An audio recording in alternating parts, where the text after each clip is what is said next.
Okay, so now we'll pay attention. This is a PSIR. Started? You started? Okay.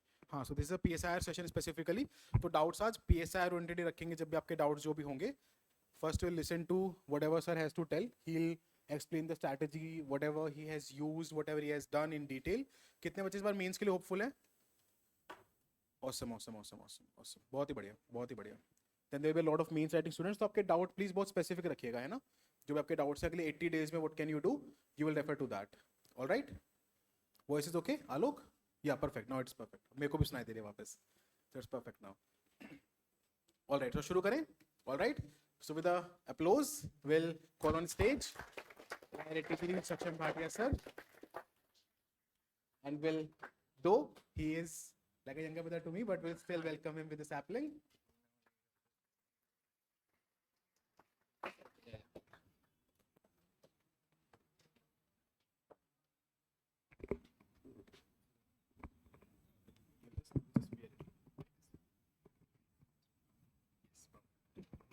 ऐसे ही ना.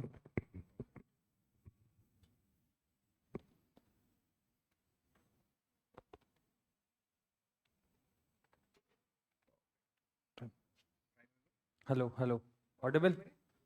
ठीक है. So stage is to sir now. Okay. मतलब second time ऐसे class में आ रहा हूँ. फर्स्ट भी आपके बदौलत ही थी जब सिलेक्शन के बाद आए थे. हाँ, और दूसरी बार अभी. तो अभी धीरे धीरे यूज टू होंगे. अगर उतना अच्छा सर के जैसा अच्छा तो कभी नहीं होने वाला, लेकिन हाँ, ट्राइंग टू बी. या जस्ट लाइक सर. तो first of all thank you, आप लोग यार टाइम निकाल के इतनी गर्मी में यहाँ पे आए हो, तो thank you for being here. And basically class का फॉर्मेट इंटरेक्टिव ही रखेंगे, लेकिन आफ्टर सम टाइम जब मैं थोड़ा अपनी चीज़ें बता दूंगा. और अभी फ़िलहाल के लिए 2025 स्पेसिफिक रखूंगा चीज़ें, क्योंकि most of you are expecting to write mains. 2026 के लिए भी चीज़ें डिस्कस कर लेंगे based on your doubts after all. ठीक है. तो अभी मैं स्टार्ट करूंगा. जो मेरे पॉइंटर्स हैं एक बार मैं यहाँ नोट कर देता हूँ, जिसको मैं कवर करने वाला हूँ. अगर कुछ छूट जाएगा तो इसके तुरंत बाद मैं एक बार पूछ लूंगा और फिर आप लोग ऐड ऑन करवा सकते हो. ठीक है. तो मैं लिख देता हूँ कि मैं क्या क्या अभी कवर करूंगा. ठीक है.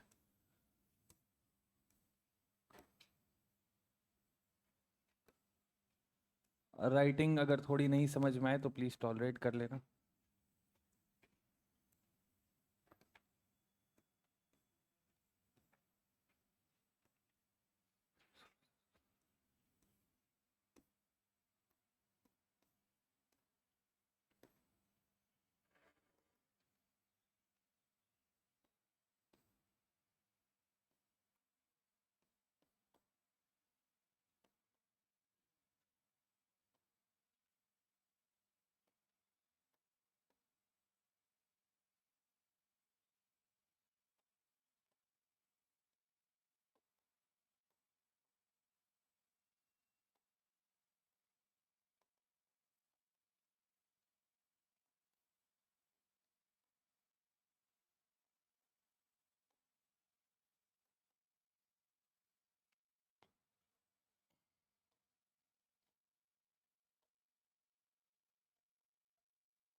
ठीक है. तो ये बेसिक रहेगा मेरे एंड से. अगर कुछ रह रहा है इसमें तो आप लोग अभी बता दो, मैं अभी उसका वो कर सकता हूँ. नहीं तो बाद में डाउट्स तो मैं पूछ ही लूँगा. इसके अलावा किसी के मन में और कुछ पूछने का है? हाँ हाँ, ठीक है. वो इसमें ही कर दूंगा मैं, कवरेज और रिसोर्सेज में वो हो जाएगा. और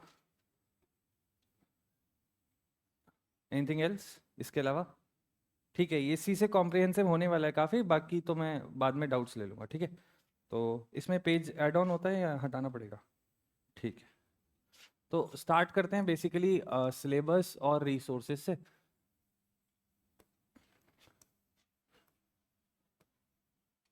नाउ एक्सपेक्टिंग कि आप सब ऑलरेडी मतलब मेंस के लिए थोड़ा बहुत प्रिपेयर करे होंगे पहले से. तो नाउ सीइंग द 80 डेज का पीरियड जो अब मिलेगा हमें, क्योंकि इस बार एक तो अगस्त 22 से ही है मेंस, तो वैसे भी आप लोग के पास 15-20 दिन कम है मेरे मेरे कंपैरिजन में जब मैंने 23 और 24 में मेंस लिखा। तो आई एक्सपेक्ट कि you have a basic understanding of the syllabus at least, कि अगर आप एक्सपेक्ट कर रहे हैं इस बार तो थोड़ा तो आप लोगों ने प्रिपेयर किया होगा, एकदम तो कोई न्यू नहीं होगा कि जो अब सिलेबस स्टार्ट करने का कोशिश कर रहा होगा।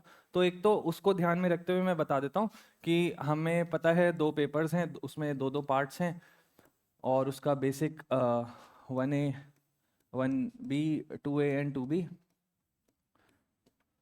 तो ये 4 डिविजन्स हैं सिलेबस के, और मैंने मतलब ऐसे काफ़ी अलग अलग रिसोर्सेज से कवर किया है। मेरा कुछ ऐसे फिक्स्ड स्ट्रैटेजी नहीं रही है कि कोई एक चीज़ कहीं से सिर्फ स्पेसिफिक एक रिसोर्स से कवर किया है।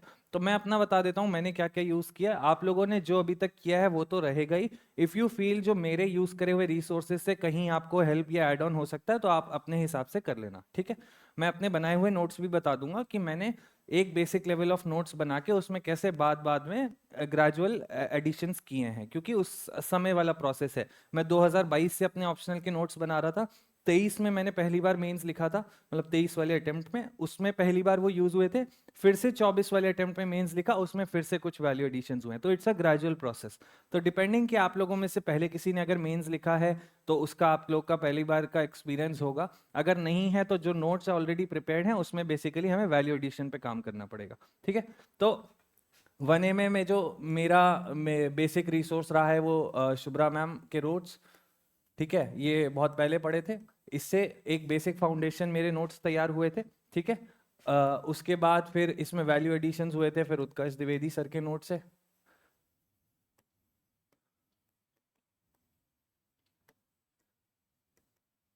और कुछ वैल्यू एडिशंस हुए थे कुछ यूट्यूब एक्सप्लेनेशन वीडियो से, जहाँ जहाँ, क्योंकि मेरे लिए पीएसआर एक नया सब्जेक्ट था। मैंने साइंसेस से अपना ग्रेजुएशन शिफ्ट मतलब करके फिर मैं आईआर में मास्टर्स करने गया था जेएनयू से।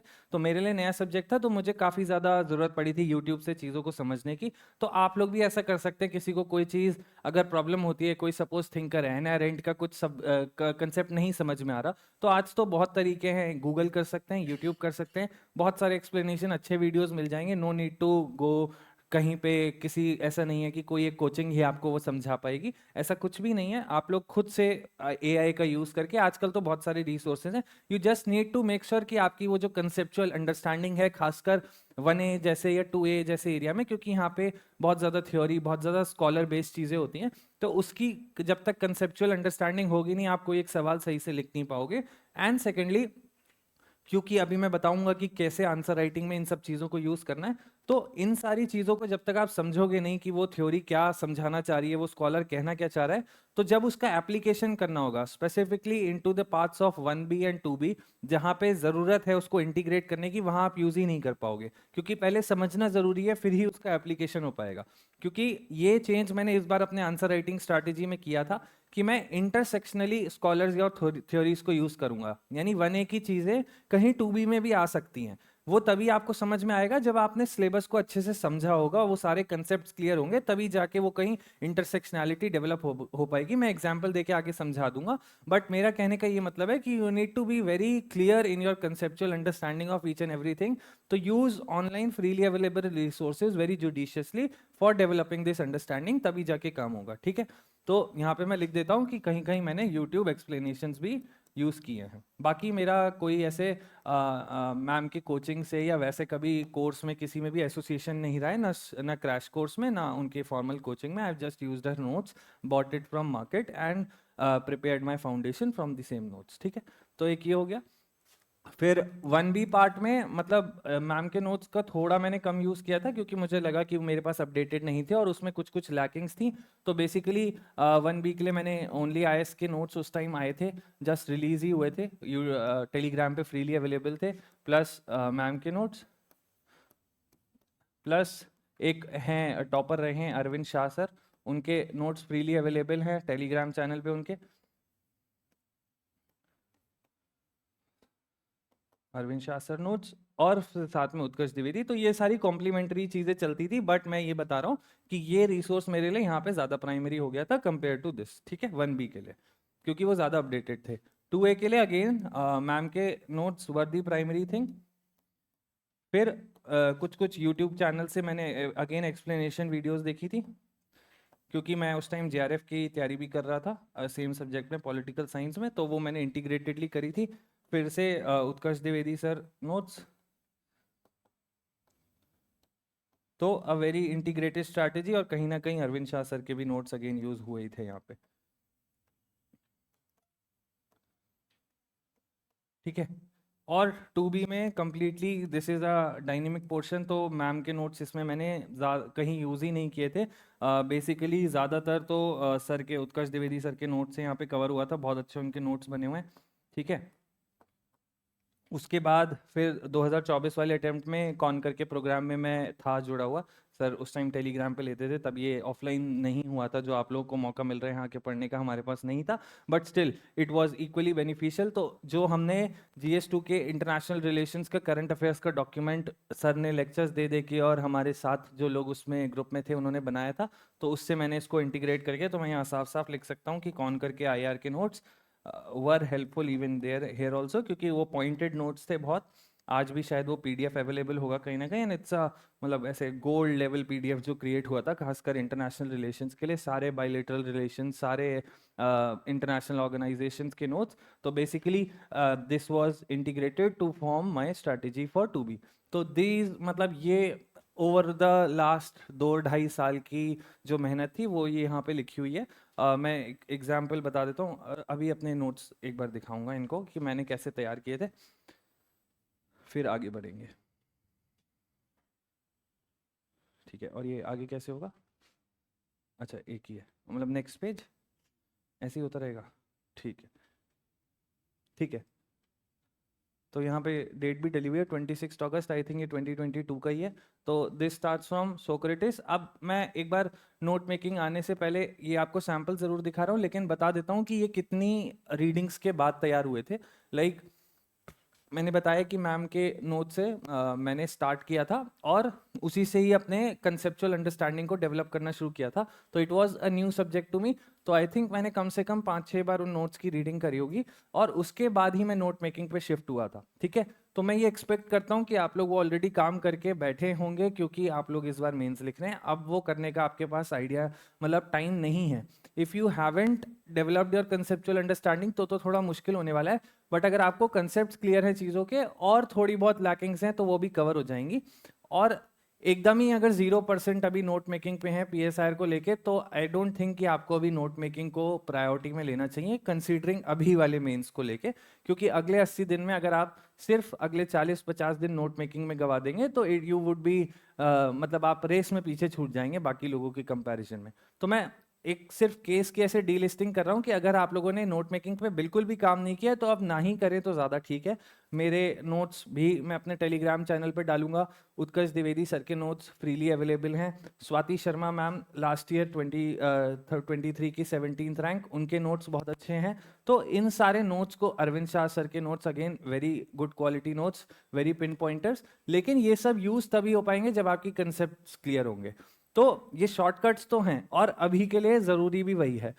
मान लीजिए आपने 60% सिलेबस कवर कर रखा है अपने नोट्स के थ्रू, तो then you can do the rest 30% note making अभी के टाइम पे।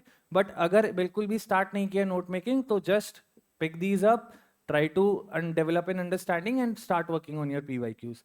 यही तरीका है, प्रैक्टिकली काम करना पड़ेगा अगले 80 दिन, तभी पॉसिबल है इस ऑप्शनल को या इस मेंस की जर्नी को ठीक से पार करने का। ठीक है, तो ये नाउ यू कैन सी कि मतलब सोक्रेटिस में हम थ्योरी ऑफ नॉलेज सबसे इंपॉर्टेंट पढ़ते हैं, तो मैंने कितने सिर्फ उसके इंपॉर्टेंट पॉइंट्स लिख रखे हैं, और ये तब लिख रखे हैं कि मैं सिर्फ इसको पढूं और मैं इसका इलेबोरेशन लिख दूंगा तुरंत ही। तो theory of knowledge basically not for physical biological life but for good life, कि वो हमारे प्रैक्टिकल लाइफ से रिलेटेड नहीं है, but it's an ideal case situation, क्योंकि ये आइडियलिस्ट माने जाते हैं, सोक्रेटिस भी और प्लेटो भी। तो उस तरह से फिर ये इनका फिनोमिना डायलेक्टिक्स, फिर नॉलेज कैसे डायलेक्टिक्स के थ्रू ओपिनियन और बिलीफ जो है हमारे कंसेप्चुअल नॉलेज की तरफ जाते हैं, वो लिखा हुआ है कि through the process of dialectics जाते हैं। फिर इनका famous line, unexamined life is not worth living, knowledge is a virtue. he also opposed privatized education of Athens by the sophist. और फिर यहाँ पे थोड़ा सा थ्योरी ऑफ नॉलेज का जो बाद में मैंने एडिशन किया था थ्रू शायद उत्कर्ष द्विवेदी सर के नोट्स की distinction between real and illusion of knowledge करना होता है इनकी नॉलेज के हिसाब से। Real knowledge is in our soul, हमारी सोल में ही प्रेजेंट है, बाहर से कहीं से ग्रहण नहीं करी जा सकती, बट इट्स अवर सोल जो इस नॉलेज को जानती है। Can be gained not just by experience but by logical reasoning, which is again dialectics, becomes virtue only when applied. So it needs to be applied in order to convert it into a virtue, otherwise it's just an idea. ठीक है, तो और यहाँ पे जो इन्होंने example दे रखा था शायद सर ने अपने नोट्स में कि knowledge to challenge social norms and customs which was applied by Raja Ram Mohan Roy as well as Ishwar Chand Vidyasagar. तो ठीक है, इतना पार्ट खत्म हो गया and this completes my notes for Socrates. इतना ही था। अगर क्वेश्चन आता भी है तो थ्योरी ऑफ नॉलेज से ही आता है, और बेसिकली ये तो हमारे सिलेबस में है भी नहीं। वेस्टर्न पॉलिटिकल थॉट का सिलेबस प्लेटो से ही शुरू होता है। This is just use to understand Plato. ठीक है, ये कुछ एक्स्ट्रा एडिशंस हैं, this is not required. Now here starts Plato. उनके ये जो मतलब शायद मेरे 3-4 पेजेस के नोट्स हैं। 1 इज दिस, 2, 3, 4, 5, हाँ, हेयर एंड्स प्लेटो। तो 5 पेजेस के नोट्स हैं प्लेटो के। मैम के नोट्स में अगर किसी ने देखा हो तो शायद 50 से 60 पेजेस में प्लेटो ही एक्सप्लेन्ड है। तो यही काम करना है, क्योंकि वो बार बार नहीं पढ़ा जा सकता in any of the situation possible. अगर आप मेंस लिखने जा रहे हैं तो आपके पास इस तरह की चीज़ें होनी चाहिए कि आप बस उनके कीवर्ड्स को पढ़ें और आगे बढ़ते जाए, एंड फोकस ऑन कि क्वेश्चन क्या पूछा जा रहा है, उस बेसिस पे आप इसको पढ़ के अगर आंसर लिख पा रहे हैं तो then you are good enough to go and write mains. ठीक है, तो मैं एग्जाम्पल बता देता हूँ कि कैसे ये बने हुए हैं। इसी तरह से आपको भी काम करना था। अगर नोट्स बन चुके हैं, नहीं कराए तो फिर ये करे हुए कामों को यूज करना है। मैं इसीलिए बता दे रहा हूँ क्योंकि there is no other option इस साल के मेंस को देखते हुए। अगर आपने नोट मेकिंग पे नहीं काम किया है, अगर कोई 26 वाले अटेम्प्ट के लिए काम शुरू कर रहा है तो ऐसे ही करना है। मतलब ऐसे भी किया जा सकता है, बाकी आप लोग को जैसा ठीक लगे अपने भी तरीके से कर सकते हैं। ठीक है, तो प्लेटो ये इंट्रो में क्या यूज हो सकता है कि ये फादर ऑफ पॉलिटिकल फिलोसफी या आइडियलिज्म रहे हैं। फिर इनके सबसे इंपॉर्टेंट फीचर्स इनके आइडियाज के कि utopian, imaginative, romantic, radical, ideal, duties इनके लिए जरूरी हैं, नॉट राइट्स, और पॉलिटिक्स बराबर एथिक्स है। ठीक है, तो कुछ ऐसे बहुत अच्छी समझने वाली सिचुएशन में नहीं लिखे हुए, लेकिन मेरे को समझ में आते हैं, तो ऐसे ही आप लोगों के भी नोट्स होने चाहिए।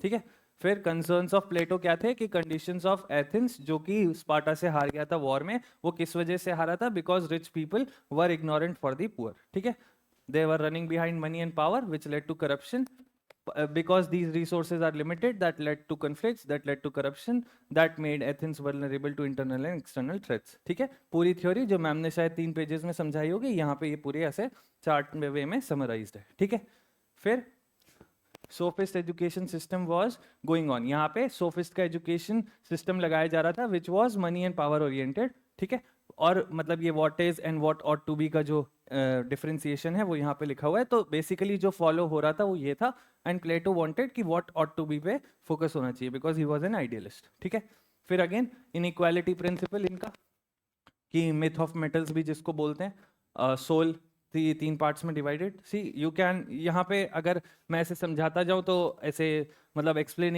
इसी से ही कर सकता हूँ, बट आई थिंक आप लोग तभी समझ पाएंगे जब आपने इसको ढंग से एक बार पढ़ा होगा कि reason, courage and appetite, gold, silver और कॉपर की सोल्स, और वो कि मतलब हमें कैसे अपने रीजन से इसको बिल्ड करना है, and then only it can lead to an ideal state because we need to use our reason in order to bring our state near to ideal state. और वही प्लेटो का पर्पस होता था। See, man of reason, supreme idea leads to ideal state.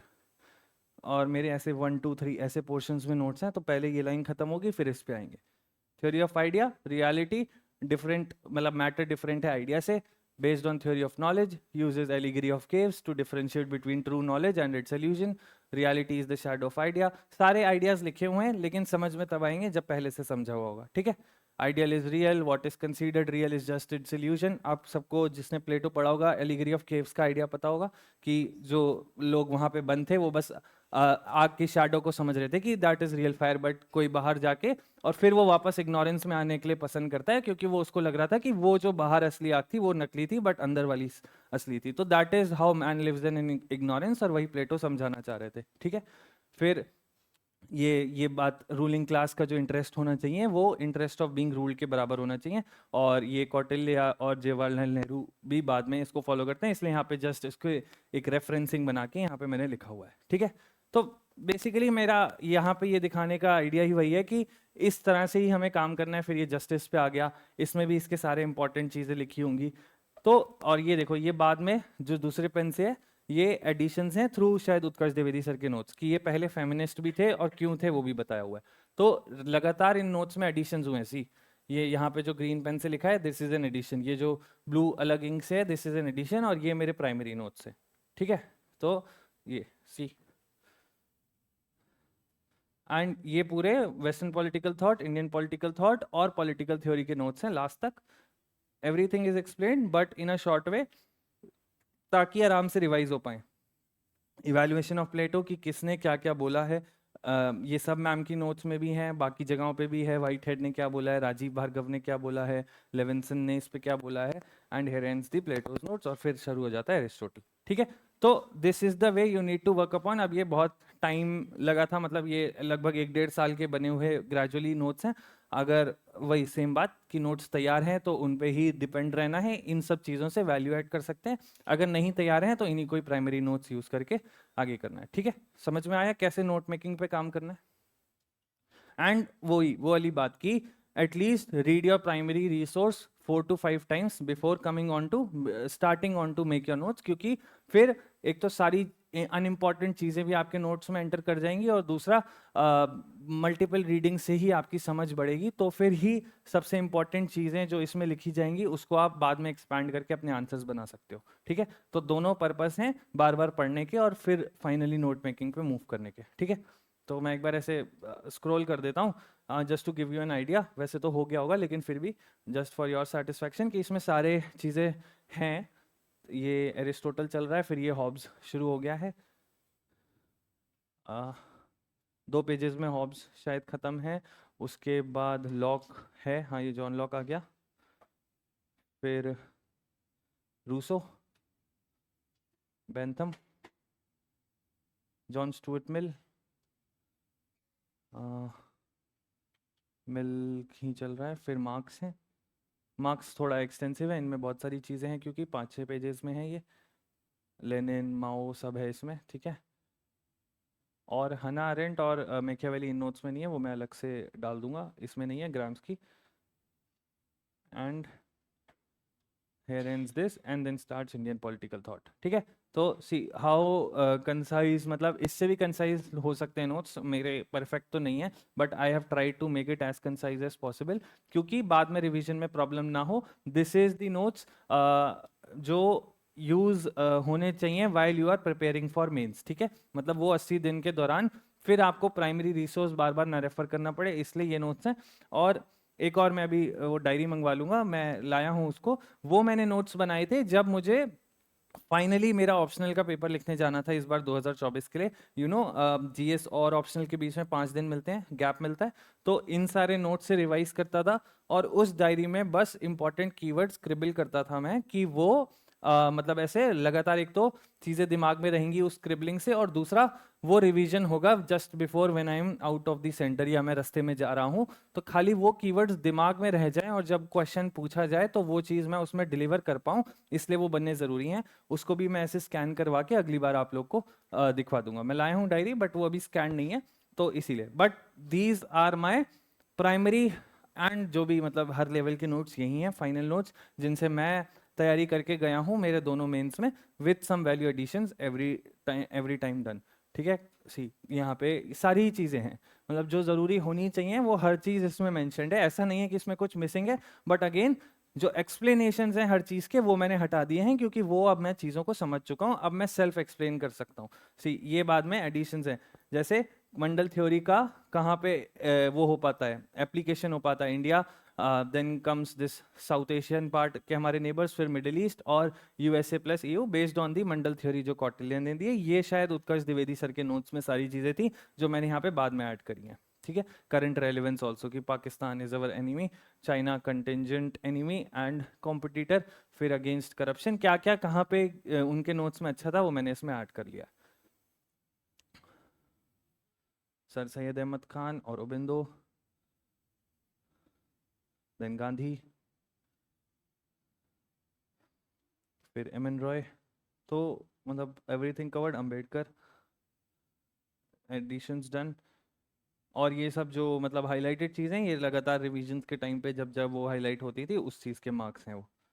फिर political ideologies यहाँ से start हैं क्योंकि इंटीग्रेटेड है, तो इन्हीं नोट्स के साथ बना था ये। तो again very very comprehensive and again all such मतलब editions done time to time, इसलिए थोड़ा ऐसे क्लमजी हो गए हैं ये, मतलब ऐसे गंदे से, क्योंकि जगह नहीं थी, लेकिन इसी में ऐड करना था क्योंकि आई डोंट वांट कि वो नोट्स स्कैटर्ड रहें, इसीलिए इसलिए इसमें सब एडेड है। तो दिस इज लिबरलिज्म। फिर ये पूरा भी लिबरलिज्म ही चल रहा है। सोशलिज्म ये अलग से भी एडेड था, तो ये इसमें आ गया पूरा socialism. Then comes Marxism with every ideas, fascism, ये शायद फेमिनिज्म है, एंड हेरिटेज। ठीक है, तो ये 3 टॉपिक्स के नोट्स हैं 60 पेजेस में। WPT, IPT and political ideologies forming the most important part, I think 1A का एक काफ़ी इंपॉर्टेंट चंक है ये तीनों टॉपिक्स को मिला के। थ्योरीज ऑफ स्टेट भी जो एक टॉपिक है वो इसी से, पॉलिटिकल आइडियोलॉजीज से बेसिकली कवर हो जाता है। एंड बाकी के 6 टॉपिक्स तो ऐसे आसान से हैं, वो मेरे एवरनोट पे बने हुए हैं, वो भी मैं शेयर कर दूंगा। इक्वालिटी, जस्टिस, डेमोक्रेसी, पावर, और एक दो और हैं शायद, याद नहीं आ रहा, राइट्स एंड हाँ पावर। तो ये ठीक है, इसको वापस से बोर्ड पे आ जाते हैं। ठीक है, एक बार देख लूँ क्या था। तो ये वाला पार्ट कवर हो गया है ना, this is done. Note making भी मैंने बता दिया कि कैसे करनी है और क्या उसका एक तरीके का स्टाइल होना चाहिए नोट्स बनने का, बाकी सबके अलग अलग होते हैं। जब आप स्वाति शर्मा मैम के नोट्स देखेंगे तो वो थोड़े से और ज़्यादा डिटेल्ड हैं, लाइक हर टॉपिक में अच्छे खासे नोट्स हैं। मैंने 24 में कहीं कहीं पे उनको रेफर किया था, बट क्योंकि उतना ज़्यादा समय नहीं था तो मैं उतने अच्छे से नहीं कर पाया था। तो वो भी एक तरीका है नोट्स बनाने का, उनके काफ़ी ऐसे एक्सप्लेनेटरी नोट्स हैं, तो वो भी काफ़ी अच्छा तरीका है। इट्स जस्ट अबाउट कि आप किस तरीके से कंफर्टेबल होते हैं, मतलब इतने भी ऐसे छोटे नोट्स मत बना देना कि बाद में खुद ही चीज़ें समझने में मुश्किल हो जाए, है ना। तो एटलीस्ट उतना होना चाहिए कि वो कीवर्ड पहचान के आप अपना एक 10 मार्कर लिख सको, उतना आपको कॉन्फिडेंस होना चाहिए अपने नोट मेकिंग स्टाइल में। अगर आपको लगता है कि उतने छोटे, मतलब मेरे जितने नोट्स से आपको प्रॉब्लम हो रही है, तो फिर आप मैम की तरह वाले नोट्स स्वाति शर्मा मैम ने जैसे बनाए वैसे बना सकते हो, या उससे भी बड़े बना सकते हो, या मुझसे भी और कंसाइज नोट्स, जैसे अरविंद शाह सर के नोट्स अगर किसी ने देखे हो, एकदम बुलेटेड पॉइंट्स, मतलब कोई इस तरह का भी एक्सप्लेनेशन नहीं होगा जो मेरे नोट्स में, तो एकदम ही बुलेटेड। तो वो भी उनके टेलीग्राम चैनल पे हैं, आप लोग देख लेना। तो any way in which you are comfortable and you think कि आप उनको पढ़ के एक अच्छा आंसर लिख सकते हो, वैसे अपने नोट्स बनाए। ठीक है, समझ में आ गई बात। तो note making is also done. Now let's come on to this strategy for next 80 days क्या होनी चाहिए।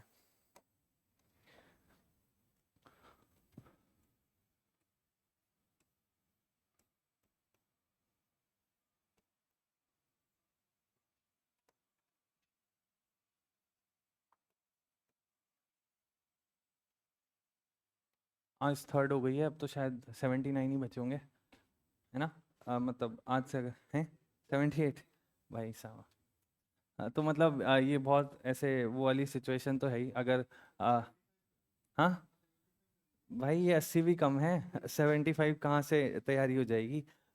मैं इसी का डिवीजन बता देता हूँ, आप लोग अपने हिसाब से चेंज कर लेना। पिछले एक हफ्ते में भी तो कुछ कुछ पढ़ाई करी होगी, तो उस हिसाब से इसमें चेंज कर लेना।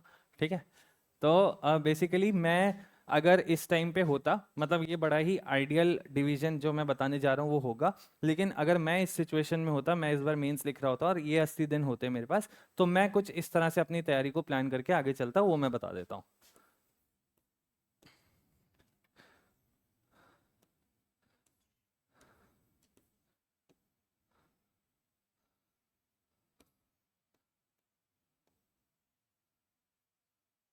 ठीक है, पहले 40 दिन, उसके बाद 24, फिर 16। ठीक है, इन 40 दिन में 10 डेज डिवाइडेड 10 10 के 4।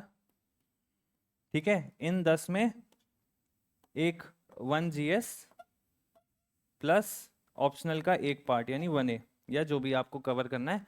तो ऐसा डिवीजन रखना पड़ेगा, मतलब इतनी तेज एफिशिएंसी रखनी है कि कोशिश करना है कि 10 दिन में एक GS प्लस एक ऑप्शनल का एक पार्ट खत्म हो रहा हो। कैसे खत्म हो रहा हो कि अगर कुछ नोट मेकिंग बची है उसको करना है, वैल्यू एडिशन करना है, रिवीजन करना है और साथ साथ थोड़े बहुत पीवाईक्यूज करने हैं। तो इन 40 दिन में जो 10 दिन का डिवीजन है उसमें ये कवर करना है आपको। नोट मेकिंग कुछ बची है तो करनी है, वरना नहीं करनी है। नोट मेकिंग में इस बार समय नष्ट करने का समय ही नहीं है आपके पास, ठीक है। तो मतलब वेस्ट करने के लिए भी टाइम नहीं है, उतनी ऐसी सिचुएशन है, ठीक है। तो जब आप लास्ट में मतलब इन 2 फेजेस में पहुंचेंगे तो जो आपको नोट्स ऑलरेडी प्रिपेयर्ड मिल रहे हैं उसके आप शॉर्ट नोट्स ऐसे वो स्क्रिबलिंग वाले जैसे मैंने अपनी डायरी में बनाए थे वो करा जा सकता है। बट अपने notes banana from ground zero level is not possible. मैं बार बार इस बात को कह रहा हूं। अगर आपके 60-70% तक नोट्स तैयार हैं तो आप उसमें ऐड ऑन कर सकते हो, मतलब आगे बढ़ सकते हो उसके साथ। But from ground zero it's not possible. मैं पर्सनली नहीं करता इस बार, ठीक है। तो इस 10 दिन में जीएस एक करना है प्लस ऑप्शनल का एक पार्ट करना है with basic note making, value addition, revision and PYQs, ठीक है। पीवाईक्यूज पे अभी मैं आगे आऊंगा जब आंसर राइटिंग पे आऊंगा कि पीवाईक्यूज को कैसे कवर करना है। बट डिवीजन जो है बेसिकली यही है, ठीक है। फिर similarly 10 days next 10 days next 10 days और सिमिलरली मतलब GS2 plus optional 1B, GS3 plus optional 2A, GS4 plus optional 2B। तो इससे होगा क्या कि सिलेबस का एक बार कवरेज हो जाएगा with basic revision done, note making done और साथ साथ पीवाईक्यूज डन। अगर आपका मन है तो आप एक एक सेक्शनल भी साथ में इंटीग्रेट कर सकते हैं based on the time you have, ठीक है। तो this is a very ideal division of days. हो सकता है ये आपके 10 की जगह 15 हो जाए तो आपको वहां पे फिर कम करने पड़ेंगे, ठीक है। तो जैसा आपको लग रहा है आपकी अभी की हाल फिलहाल की सिचुएशन उसमें आपको उस तरह से आगे बढ़ना है, लेकिन मेरे हिसाब से ऐसे करना चाहिए। This is the ideal way to move on, ठीक है। फिर इस 24 डेज में अगेन डिवाइडेड इनटू 6 ईच, ठीक है। सिमिलर काम करना है लेकिन अब मेजर काम हो चुका है, नोट्स तैयार हैं, वैल्यू एडिशंस डन है।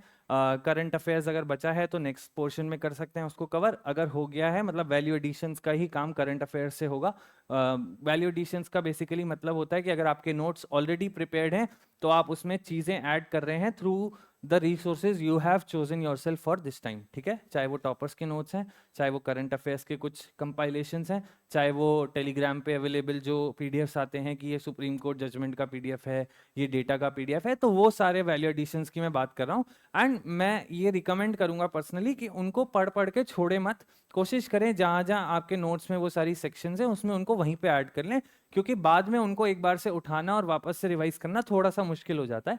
ये मेरे 2 साल का खुद का एक्सपीरियंस है। मतलब ऐसे कई बार हुआ है कि टेलीग्राम पे एक दिन कोई नया पीडीएफ आया, मैंने उसको खोला, एक बार पढ़ने में मजा भी आया, लेकिन उसके बाद मैं कभी उसको देख ही नहीं पाया। तो एक तो वो वहां पे टाइम वेस्ट हुआ और दूसरी बात मैं उसका फायदा भी नहीं उठा पाया। तो this happens and this is going to be happening in the next 80 days with you guys is well, क्योंकि आप लोग टेलीग्राम पे एक्टिव रहना ही पड़ता है। हमारा मेजर सोर्स ऑफ प्रिपरेशन है आजकल की टाइम को देखते हुए, इस एरा को देखते हुए। Telegram is a very important source for our preparation. तो उसमें बहुत सारे ग्रुप्स में आप जुड़े हुए होंगे, रोज कोई ना कोई पीडीएफ नया आएगा, कुछ कहेगा कि ये वन सोर्स वन पीडीएफ है जिससे आपका ये सब्जेक्ट पक्का ही कवर हो जाएगा, और आप टेम्प्ट भी होगे उसको खोलने के लिए। तो या तो कर रहे हो तो फिर ढंग से कर लो, नहीं तो खोलो ही मत, ठीक है। तो don't be on the middle path in this situation, either don't do it or do it and cover it in your notes, ठीक है। तो ये सारा काम इन 40 दिन में हो गया। इन 24 दिन में आपका काम होगा इन जो यहाँ पे नोट्स बने थे उनको रिवाइज करना, लिख देता हूं यहाँ पे, प्लस मॉक्स करना।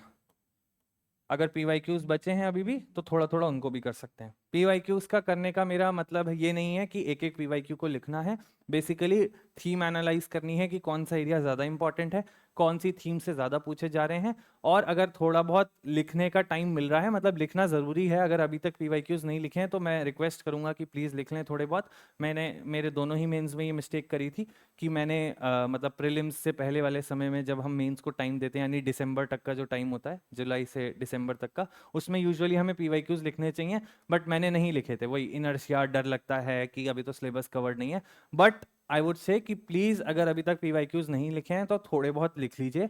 नहीं लिख पा रहे हैं तो फिर ब्रेनस्टॉर्म कर लीजिए। ब्रेनस्टॉर्मिंग का मतलब होता है एक पीवाईक्यू उठाया, और ये पीवाईक्यूज ऐसे दिन मतलब दिन के स्टार्टिंग में नहीं करने हैं, वो टॉपिक कवर करके पढ़ के फिर पीवाईक्यूज करने हैं। मतलब उल्टा मत स्टार्ट करना, क्योंकि उसका फिर कोई फायदा नहीं रहेगा, ठीक है। तो पीवाईक्यू उठाना है। ब्रेनस्टॉर्म अगर करने का ऑप्शन देख रहे हैं तो उसका इंट्रो आप क्या लिखेंगे, उसको एक जगह जल्दी से लिख दीजिए। बॉडी में क्या पॉइंट्स आएंगे उसको फटाफट लिखिए, और कंक्लूजन में क्या आएगा उसको लिखिए। मतलब लिखना मतलब स्क्रिबल करिए कि जो 7 मिनट का टाइम लिखने में लगता है वो वेस्ट ना होके अब आप 2-3 मिनट में वही सेम काम कर रहे हैं, ठीक है। तो ये तब जब आपका आंसर राइटिंग से एक कंफर्टेबल लेवल हो चुका है। अगर नहीं हुआ है तो लिखना ही ज्यादा बेटर ऑप्शन है, ठीक है। और इवेल्युएट कैसे होगा कि पीवाईक्यू में सही जा रहे हैं नहीं। तो अगर तो आपका रिस्पेक्टिव इंस्टीट्यूट जहां भी आप इनरोल्ड हैं वो अगर पीवाईक्यू आप लोग को करवा रहे हैं तो अच्छी बात है। नहीं कर मतलब अगर वहां पे नहीं पॉसिबल हो पा रहा है तो बेसिकली जब आप ब्रेनस्टॉर्म कर रहे हैं या लिख रहे हैं तो गूगल करिए उस क्वेश्चन को, जो भी मॉडल आंसर्स आ रहे हैं एक बार अपना आंसर लिखा हुआ उससे मिला के देख लीजिए। This is the best way to self evaluate yourself. You don't need to have someone else's evaluation done to be, मतलब आपके लिए कोई इवैल्यूएट करे, इससे अच्छा कि आप खुद ही कर लें। थोड़ा सा समय लगेगा लेकिन हो जाएगा। मैंने इस बार 2024 में ये ब्रेनस्टॉर्मिंग करी थी, लगभग 50-60% पीवाईक्यूज के लिए। लिखा इस बार भी नहीं था लेकिन ब्रेनस्टॉर्मिंग करी थी, इसीलिए मैं बता रहा हूँ, ठीक है। तो एक एआई का यूज कर सकते हैं, दूसरा ये गूगल से मॉडल आंसर्स को अपने आंसर्स को कंपेयर कर सकते हैं। तो ये वाला काम बेसिकली पीवाईक्यू वाला इस वाले फेज में या इस वाले फेज में मिला के हो सकता है। प्लस इस बार यहाँ पे अब आपको मॉक्स भी ऐड करने पड़ेंगे। ऑप्शनल को अगर देखा जाए तो मेरे हिसाब से ऐसा कुछ आइडियल नंबर तो है ही नहीं कि कितने मॉक्स देने चाहिए। मॉक्स का बस एक ही काम है, टू इंक्रीज मतलब make you comfortable in the time period that you are being given to write those amount of questions, ठीक है। तो वो बेसिकली स्पीड बढ़ाने के लिए एक मॉक्स का काम होता है, क्योंकि अब तो स्पीड पे काम करना ही पड़ेगा। जब आप आंसर राइटिंग स्टार्ट कर रहे होते हैं तो यूजुअली आपको ये एडवाइस मिलती है कि अभी स्पीड का नहीं सोचना है, अभी बस क्वालिटी का सोचना है। लेकिन इस टाइम पे तो अब स्पीड पे भी काम करना पड़ेगा क्वालिटी के साथ साथ। तो मॉक्स को यहाँ पे लाना पड़ेगा। आई वुड से कि हर एक पार्ट का एक एक सेक्शनल कर सकते हैं, 1 या 2, और हर मतलब फिर उसके बाद एक एक एफएलटी। तो मतलब 7 से 8 test would be enough as per my understanding for optional, ठीक है। 2023 वाले अटेम्प्ट में मैंने लगभग 8 से 10 मॉक्स किए होंगे ऑप्शनल को देखते हुए, और 2024 में तो और भी कम किए थे, शायद 4-5 ही करे होंगे विद नो इवैल्यूएशन डन। अपने दोस्तों को दिखा के बस उतना ही किया था, कोई कहीं से इवैल्यूएशन नहीं कराया था 2024 वाले में। 23 वाले में मैं स्लीपी क्लासेस का क्रैश कोर्स था उसमें एनरोल्ड था, but I could not take much advantage out of it, क्योंकि मुझे लगता था उतना समय भी नहीं है, और मतलब ना मैं क्लासेस देख पाता था, और टेस्ट की इवैल्यूएशन क्वालिटी तो मैं कहीं से भी ऐसे आज तक नहीं सेटिस्फाइड हुआ, क्योंकि हर कोई वही एवरेज कमेंट्स देके आपकी कॉपी आपको सबमिट कर देता है, चाहे जो भी जहाँ तक मेरा एक्सपीरियंस रहा है टेस्ट को लेके।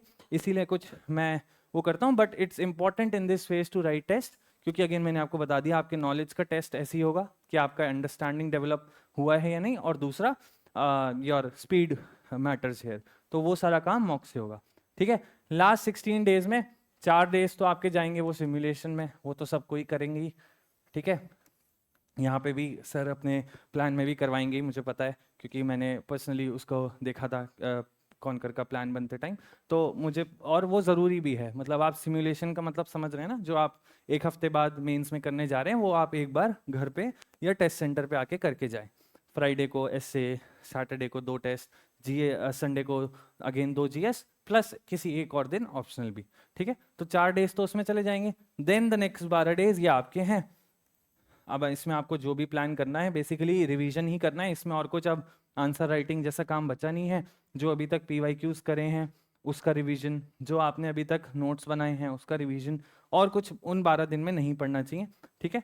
तो ये 12 दिन बेसिकली आप 2-2 दिन करके डिवाइड करें या एक एक दिन करके डिवाइड करें, ये आपकी मर्जी है कि इसमें आप 2 राउंड्स ऑफ रिवीजन करना चाहते हैं या 1 राउंड्स ऑफ रिवीजन 3-3 दिन देके करना चाहते हैं। तो basically it's your plan here, I will not advise something here. मैं बेसिकली ऐसे करता था, अपना बता देता हूँ, कि 3-4 दिन का सिमुलेशन करके फिर कुछ ऐसा कोशिश करता था कि 8 दिन बचे हों मेरे लिए, फिर 2-2 दिन पर जीएस। यहाँ पे मतलब ऑप्शनल का रोल हट जाता है इन 12 दिन में, वो फिर लास्ट 5 दिन में दोबारा वापस आता है, ठीक है। तो यहाँ पे बेसिकली आपके पास 3-4 दिन एक्स्ट्रा हैं, तो ऑप्शनल का एक लेवल ऑफ रिवीजन करके एक एक दिन देके फिर बाकी के 8 दिन 2-2 दिन हर जीएस को देके, और आप फाइनली फिर 22 अगस्त को अपना पेपर देने जाएंगे। तो I hope this is clear. This is a very ideal way to go on with next 80 days. I understand कि इसमें बहुत सारे चेंजेस करने पड़ेंगे, मैं भी नहीं कर पाता इसको personally follow, but this is what I feel can मतलब should be done in the next 80 days, ठीक है। इससे रिलेटेड अगर कुछ आप लोग को कन्फ्यूजन है तो आप अभी पूछ लीजिए, वरना मैं आगे बढ़ता हूँ। हाँ हाँ बिल्कुल, मैंने बताया ना, इन 40 डेज में तो एटलीस्ट, जैसे आपने कोई टॉपिक पढ़ा, मान लीजिए वेस्टर्न पॉलिटिकल थॉट खत्म हो गया, तो उसके एसोसिएटेड पीवाईक्यूज अगर आपने पहले मेंस की तैयारी करते टाइम कर लिए हैं, तो वही लिखे हुए आंसर्स को अपने एक बार रीड कर लीजिए, और नहीं लिखे हैं तो अभी थोड़ी बहुत दिन का एटलीस्ट आधा एक घंटा लिख के देख लीजिए या ब्रेनस्टॉर्म कर लीजिए। तो डेली का मतलब यही है कि एटलीस्ट उसका एक रिवीजन, नोट मेकिंग या वैल्यू एडिशन करने के बाद फिर ये काम करें, not in the starting of the day, मतलब विदाउट एनी रीडिंग, उसके पहले नहीं करना है, लेकिन हाँ एक लेवल ऑफ रीडिंग के बाद ये डेली कर सकते हैं। ठीक है, और कुछ? हाँ, सॉरी। हाँ, मैंने मेरे नोट्स में दिखाया ना, वो स्टार्टिंग में जो टॉप टॉप फ्रेज होता है वो मेरा इंट्रो ही होता है। वो मतलब मैंने इंट्रो के फॉर्म में लिख नहीं रखा है क्यों कि पूरी लाइन क्या होगी, लेकिन वो जो फादर ऑफ पॉलिटिकल फिलोसफी या फादर ऑफ आइडियलिज्म या वो 6 कीवर्ड जो थे, रोमांटिक, आइडियल, यूटोपियन, वो सब मेरे इंट्रो का ही पार्ट है। तो वैसे ही आपको भी करना है, और कंक्लूजन में अलग से वो जो इवैल्यूएशन वाले पार्ट्स थे जो मैंने अलग अलग स्कॉलर्स के दिखाए, वो पार्ट कंक्लूजन में जाएगा, और बाकी बॉडी का पूरे सारे थ्योरीज अलग अलग लिखे हुए थे, तो वैसे ही बने हुए हैं। उत्कर्ष द्विवेदी सर के नोट्स एकदम इंट्रो बॉडी कंक्लूजन के फॉर्मेट में परफेक्टली बने हुए हैं, तो मेरे उतने परफेक्ट नहीं है, लेकिन हाँ करना वैसे ही होता है कि आपको हर एक टॉपिक के ऐसे बेसिक इंट्रो और कंक्लूजन हो, फिर आप उसको as per the situation change करना आना चाहिए। ऐसा नहीं है कि अब प्लेटो पे हर क्वेश्चन आ गया तो वही इंट्रो जाएगा, फिर आपको अपने हिसाब से बदलना पड़ेगा। कहीं पे अगर उनके थ्योरी ऑफ आइडियाज पूछा जा रहा है तो फिर आप वो इंट्रो लाएंगे कि प्लेटो ने काम करना क्यों शुरू किया था, he wanted to improve the situations of his state जो कि डिटोरेट हो रहा था, इसीलिए वो आइडियल थ्योरी लाए थे कि जस्टिस की थ्योरी इंप्लीमेंट होगी, जब स्टेट जस्ट होगा तभी आइडियल हो पाएगा। तो ये इंट्रो स्टार्ट करेंगे, है ना। नॉट ऑलवेज की Plato is known as the father of political philosophy, ये इतना टेक्निकल नहीं करना है ना, कि हर क्वेश्चन में एक ही इंट्रो नहीं चलेगा, you need to change it as per the situations. इसीलिए मैं कह रहा हूँ कि एक कंसेप्ट को बहुत अच्छे से समझना जरूरी है, तभी आप एज पर दी सिचुएशन उसको चेंज कर पाएंगे। ठीक है, और कुछ? हाँ।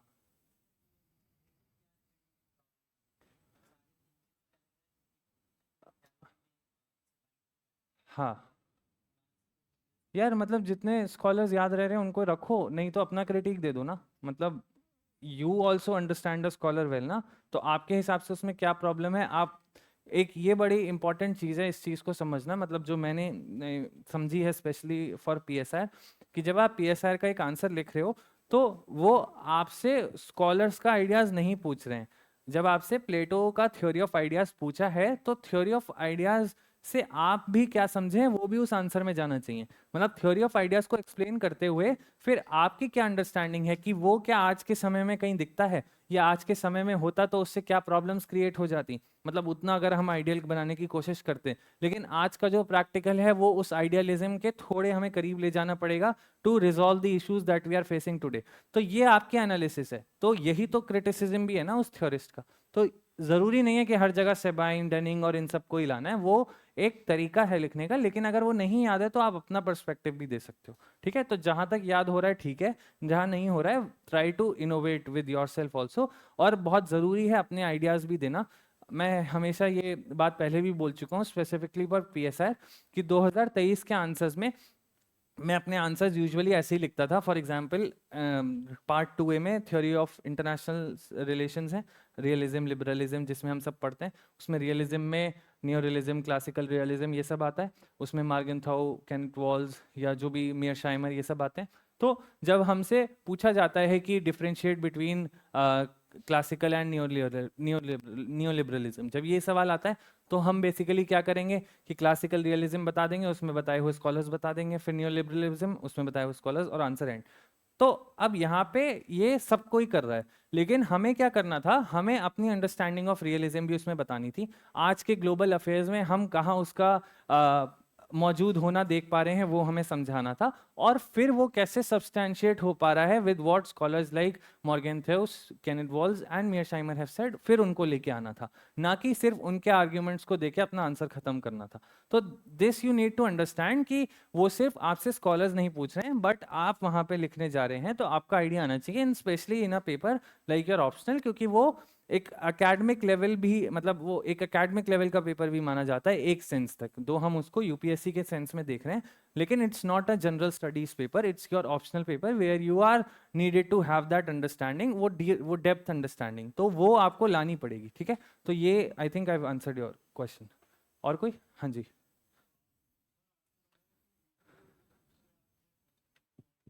बिल्कुल यार, हैं दो तीन, but that are specific to JRF preparation. अगर आपने सुना हो, जेआरएफ हायर लेवल एजुकेशन का पेपर होता है आफ्टर, मतलब while you are giving your masters and to pursue your PhD. तो मैं उसके लिए उसको देख लेता था, but it has help me here also. तो there are some channels like Edu Seeker है, एक सार कंसेप्ट है, तो पॉल साइंस हेल्प है। ये बेसिकली आपको सब्जेक्ट की अंडरस्टैंडिंग देंगे फॉर जेआरएफ लाइव एग्जामिनेशन, लेकिन it has help me here also. इसीलिए मैं आपको रिकमेंड कर रहा हूँ कि कहीं भी आपको ऐसे कंसेप्ट समझने में प्रॉब्लम होती है तो जस्ट टाइप फॉर एग्जांपल हना अरेंट फॉर यूपीएससी या हना अरेंट फॉर जेआरएफ। तो ये सारे ही चैनल्स जो टॉप चैनल्स होंगे वो खुल के आएंगे और आप उसमें से उसको वीडियो देख के अपनी अंडरस्टैंडिंग डेवलप कर सकते हैं। ठीक है,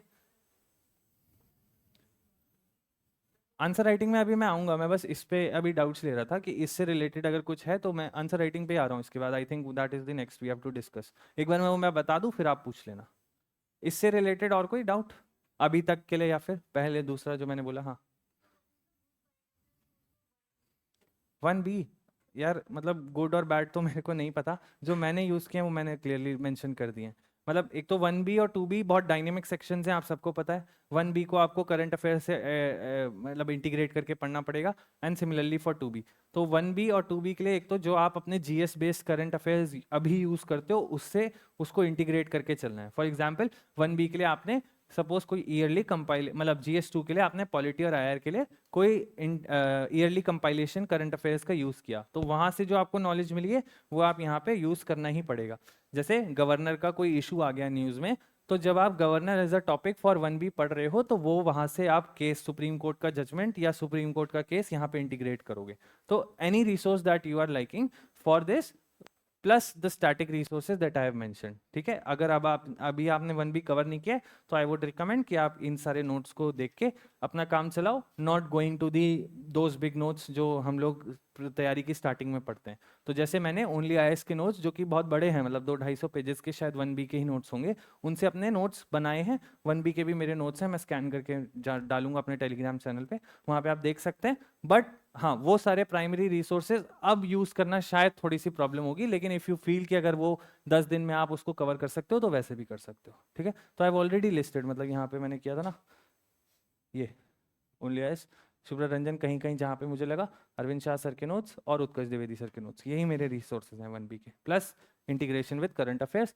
जैसे यहाँ पे कॉनकर वाले यूज़ किए थे, यहाँ भी कुछ ना कुछ किए होंगे, अब एग्जैक्टली तो नहीं याद है कहाँ से किए थे। हाँ, और वो न्यूज़पेपर आर्टिकल्स वगैरह, अब तो शायद उसका समय कम मिलेगा, लेकिन हाँ मैंने वो भी किए हैं, ORF के आर्टिकल्स IR वाले पार्ट के लिए। तो ये सब भी जब जब टाइम मिलता था तब कर लेता था, जब मतलब प्रीलिम्स से पहले वाले समय में। इस समय पे तो ये सब करना थोड़ा सा मुश्किल है। अगर आपके दिन में अभी भी न्यूज़पेपर इंटीग्रेटेड है तो वहाँ से भी यहाँ पे एडिशंस हो सकते हैं। ठीक है, और कोई?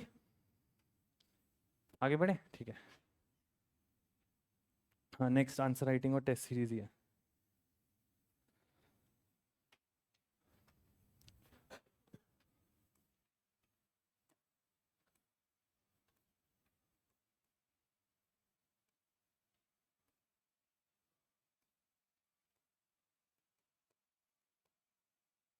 पहले आंसर राइटिंग पे बात कर लेते हैं, फिर टेस्ट सीरीज पे आता हूँ। तो आंसर राइटिंग बेसिकली अभी मैंने आपको बताया कि सबसे इंपॉर्टेंट है PYQs के कवर करना। ठीक है, अभी ऑप्शनल की ही बात कर रहा हूँ। तो मैंने बता दिया वो 40 दिन में आपके 10 दिन हर एक सब्जेक्ट को डेडिकेटेड होने चाहिए। आपको दिन का जितना भी समय मिल पा रहा है वो डेडिकेट करिए towards answer writing of that part. ठीक है, अगर लिखने का समय नहीं मिल पा रहा है तो ब्रेनस्टॉर्मिंग करिए। ये मतलब आंसर राइटिंग / ब्रेनस्टॉर्मिंग यहाँ कर देता हूँ। And this should be done as per your level of comfort in this respective subject and the available time to you. ठीक है, अगर अभी तक आंसर राइटिंग नहीं करी है तो दिस इज द टाइम, मतलब अभी स्टार्ट करना पड़ेगा। मैंने 2023 के मेंस में ही गलती करी थी कि मैंने अपना पहला टेस्ट या पहला आंसर ही 40 दिन ऑफ तैयारी के बाद करा था। मतलब 40 days I studied and then I wrote my first test उस मेंस को देखते हुए। मतलब अभी अगले 60-70 दिन में मुझे मेंस का एग्जाम लिखने जाना है, और मैं अभी पहला टेस्ट लिख रहा हूँ जो कि गॉट कंप्लीटेड इन 4 आवर्स, मतलब उस 40 दिन की पढ़ाई के बाद भी। तो नाउ अगेन मैंने वो मेंस तो क्लियर किया ही था, मतलब 23 वाले अटेम्प्ट में भी I also gave interview, but still वो मेरी सारी प्रॉब्लम्स थी जो एक्यूमुलेट हुई और जो मेरे मेंस के स्कोर में फिर बाद में रिफ्लेक्ट हुई। I clear the mains just for 24 marks above the cut off. तो वो प्रॉब्लम थी क्योंकि यही सारी प्रॉब्लम्स की वजह से कि मैंने एक तो आंसर राइटिंग स्टार्ट नहीं करी थी, फिर लेट स्टार्ट करी थी, फिर उतना अच्छा आंसर राइटिंग की तरफ पर्सपेक्टिव भी नहीं था, मतलब जो सारी ट्रिक्स होती हैं वो सब चीज़ें नहीं रिफ्लेक्ट हो पा रही थी, उस वजह से वो उतने अच्छे मार्क्स नहीं आ पाए। और वो सारी चीज़ों को मैंने सॉल्व किया, मतलब 2024 में भी मैंने कोई बहुत ज़्यादा आंसर्स नहीं लिखे थे, लेकिन एटलीस्ट वो स्ट्रैटेजीज में चेंज किया था, और उसकी वजह से वो 57 मार्क्स का इंप्रूव हो पाया इन माई मेन स्कोर। ठीक है, तो मैं बता देता हूँ कि एक तो PYQs को करना है since the day you are starting at least after one time revision। ठीक है, तो PYQs प्लस कुछ मतलब मॉक्स को भी यहाँ पे इंटीग्रेट करा जा सकता है, मतलब जो सेक्शनल्स वगैरह हैं उनको यहीं से इंटीग्रेट यू कैन डू। अभी मैं फुल लेंथ टेस्ट की बात नहीं कर रहा हूँ, सेक्शनल्स की बात कर रहा हूँ। ये यूजुअली आप किसी भी जो भी कोचिंग आप चाहते हैं टेस्ट सीरीज को फॉलो करना, मैं टेस्ट सीरीज पे अभी अपना एक्सपीरियंस बता दूंगा, लेकिन जो भी आपको लगता है, आई थिंक नेक्स्ट देता है, फिर शुभ्रा रंजन का आता है, स्लीपी के आते हैं, तो बेसिकली इवैल्यूएशन पे उतना ध्यान नहीं देना है, it's just about you improving in these test. तो ये आपको करना है। फिर आंसर राइटिंग के क्या मेजर पैरामीटर्स होने चाहिए वो भी बता देता हूँ कि कैसे आंसर ठीक आंसर माना जाएगा। अभी तो कुछ चीज़ें ऑलरेडी डिस्कस कर दी हैं, लेकिन फिर भी बता देता हूँ। एक तो PSI जैसे पेपर में आई थिंक जो ये पता नहीं मिथ है कि सच्चाई है कि हम लोगों को पैराग्राफ्स में लिखना चाहिए, वही मैंने भी फॉलो किया है, एंड आई वुड सजेस्ट कि आप लोग भी वैसे करें। इसका जो प्राइमरी रीज़न है वो ये है क्योंकि अगेन इसमें आपसे एक्सपेक्टेड है कि आप थोड़ी अपनी डेप्थ अंडरस्टैंडिंग बताएं, तो वो पॉइंट्स में नहीं निकल के आती है, मतलब दैट बिकम्स अ जनरल। वो GS के लिए परफेक्ट वे है to write in point, but I think optional में पैराग्राफ में लिखना ही is the way best to bring your analysis of things out। तो in paragraphs फिर यूजुअली हम इसमें डायग्राम्स वगैरह तो नहीं यूज़ करते हैं ऑप्शनल के पेपर में, specifically for a PSR like subject मैंने भी कहीं पे नहीं यूज़ किया होगा। इफ़ यू फील कि जैसे कोई वो वर्ल्ड बैंक का स्ट्रक्चर टाइप क्वेश्चन आ रहा है या UN का स्ट्रक्चर टाइप, तो मे बी आप वो UN के बॉडीज़ बना के और ऐसे ऐसे ऐसे दिखा सकते हो, बट आई डोंट थिंक कि ये ऑप्शनल जैसे पेपर में करना चाहिए, क्योंकि ये सारी स्ट्रैटेजीज तो होती हैं आपके जनरल स्टडीज़ के, एक तो पेपर में जगह भरने के लिए और दूसरा थोड़ा उसको ब्यूटीफाई करने के लिए। बट आई थिंक ऑप्शनल जैसे पेपर में your level of analysis he it's the only beautification for your paper, कि आप अपनी बात सही से कह दें, उतना ही इसमें चाहिए। तो I think paragraph is the way best. मैं ये सारी चीज़ों को इसमें सजेस्ट नहीं करता हूँ। IR के पेपर में ज़रूर अगर आपको लगता है मैप वगैरह बनाने की कहीं ज़रूरत है तो वो उतना आप कर सकते हो, वो भी शायद ही मैंने किया था, बट उतना लेवल ऑफ मतलब दैट कैन बी टॉलरेटेड। ठीक है, तो वो हो सकता है। फिर दूसरी चीज़ जो मैंने वो बताई इंटरसेक्शनैलिटी वाली, कि आपको डिफरेंट सेक्शंस को डिफरेंट जगह यूज़ करना पड़ेगा to show your level of analysis. जैसे फॉर एग्जांपल हम इंडियन पॉलिटिकल थॉट में गांधी को पढ़ते हैं या अंबेडकर को पढ़ते हैं, तो ये सारी चीज़ें अगर आपको लगता है कि उनके कहीं ना कहीं आइडियाज़ इफ़ यू फील कहीं इंटरनेशनल रिलेशंस में एप्लीकेबल हो रहे हैं, तो प्लीज़ उनको दे दो। मतलब दैट विल शो कि how you are able to analyse the things and present your analysis on it. ये आपकी एनालिसिस आ रही है, मतलब गांधी जी ने या अंबेडकर जी ने ऐसा नहीं कहा था कि मेरे व्यूज़ इंटरनेशनल रिलेशंस में लगवाओ। This is you are telling the evaluator कि हाँ मैंने ये चीज़ें ऐसे ऐसे समझी हैं और मुझे लगता है कि गांधी जी ने जो यहाँ पे बोला था वो यहाँ पे भी एप्लीकेबल है। तो ये आपकी ही अंडरस्टैंडिंग रिफ्लेक्ट हो रही है, तो I think this is a good thing that can be done. तो ये इस बार मैंने भी कोशिश किया था। एंड वो दूसरी चीज़ वो कि गिव मतलब वही फिर से यहाँ पे लिख देता हूँ, योर एनालिसिस मैटर्स।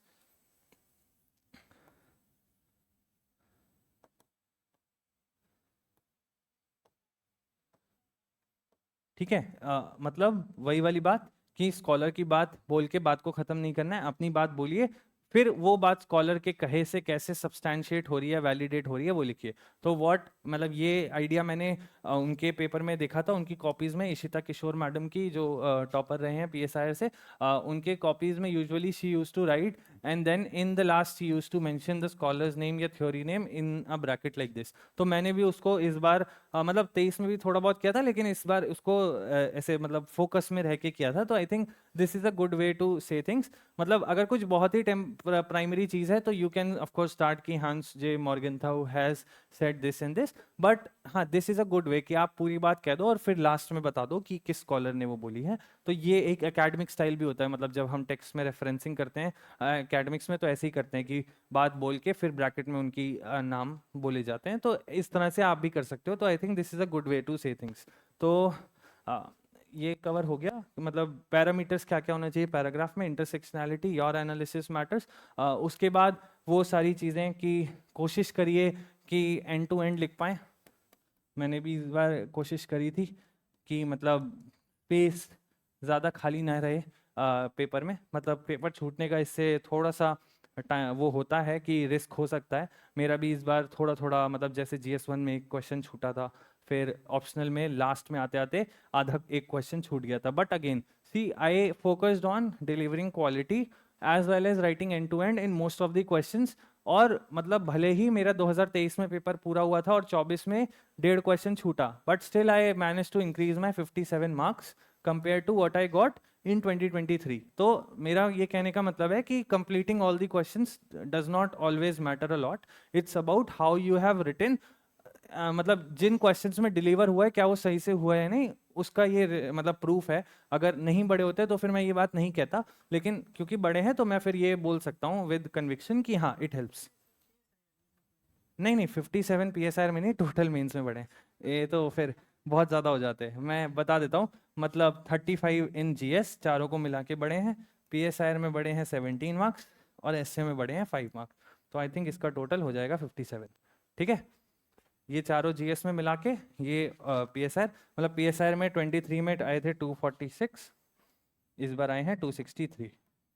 तो not a very great score, लेकिन इस बार के जैसे स्कोर्स रहे हैं तो ये ठीक ठाक स्कोर है 263 भी. ठीक है. तो इसके साथ भी जब डबल डिजिट रैंक आ सकती है तो आप लोग अगर 270 280 तक पहुंचेंगे तो और अच्छा हो जाएगा. ठीक है.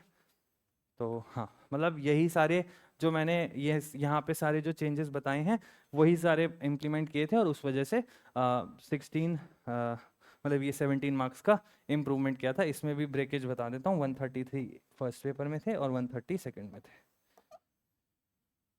पिछली बार थे 119 और 126.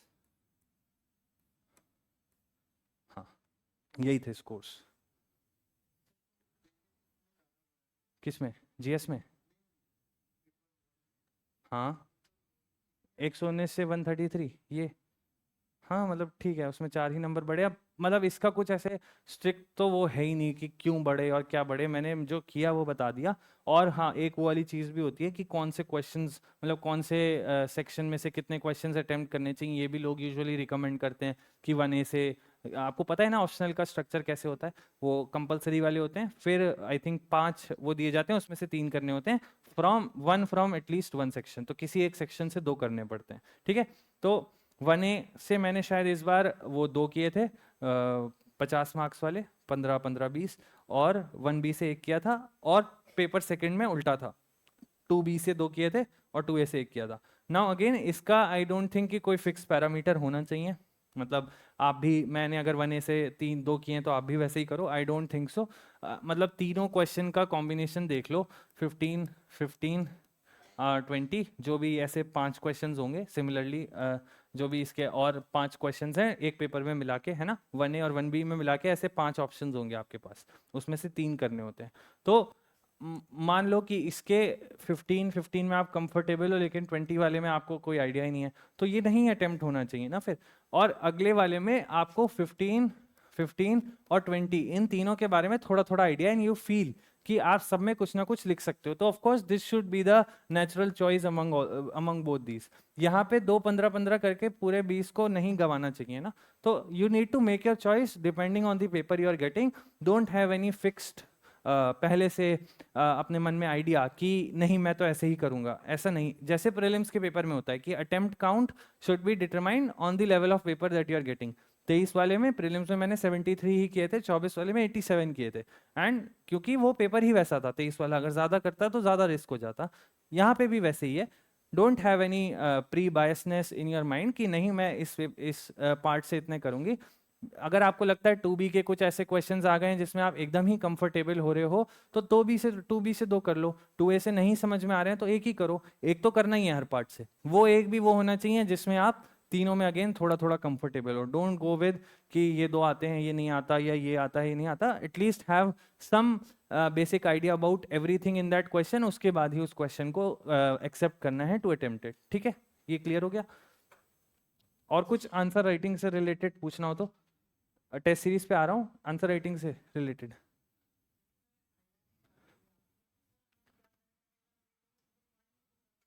सॉरी, हाँ, आंसर में नहीं नहीं यार, आपके आर्ग्यूमेंट में इंटीग्रेटेड होने चाहिए ना। मतलब फॉर एग्जांपल जैसे इस बार मतलब मुझे एकदम क्वेश्चंस याद नहीं आ रहे, लेट मी हाँ, तो मैं बता देता हूँ। जैसे एक वो आया था कि शायद 2023 वाले में क्वेश्चन पूछा था कि आईसीजी का स्ट्रक्चर बताना था और उसके ऑब्जेक्टिव्स बताने थे।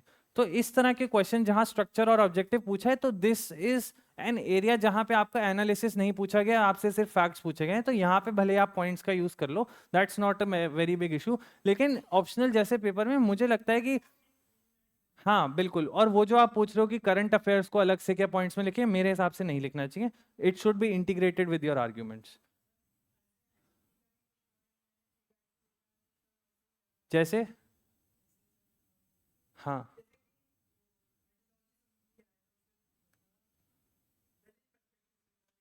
हाँ, नहीं मेरे हिसाब से नहीं देना चाहिए। ये एकदम ऐसे थ्योरी बेस्ड चीज है, आपका एनालिसिस पूछा जा रहा है। मैंने एक एग्जांपल दे दिया कि किस क्वेश्चन के मतलब किस क्वेश्चन में आपको पॉइंट्स में लिखने की इजाजत हो सकती है। वो ऐसा क्वेश्चन है कि give the structure of ICJ and also explain it's objectives and purpose. तो ये एक क्वेश्चन है जिसमें आप लिख सकते हो। इसमें भी लोग पैराग्राफ में लिख देते हैं।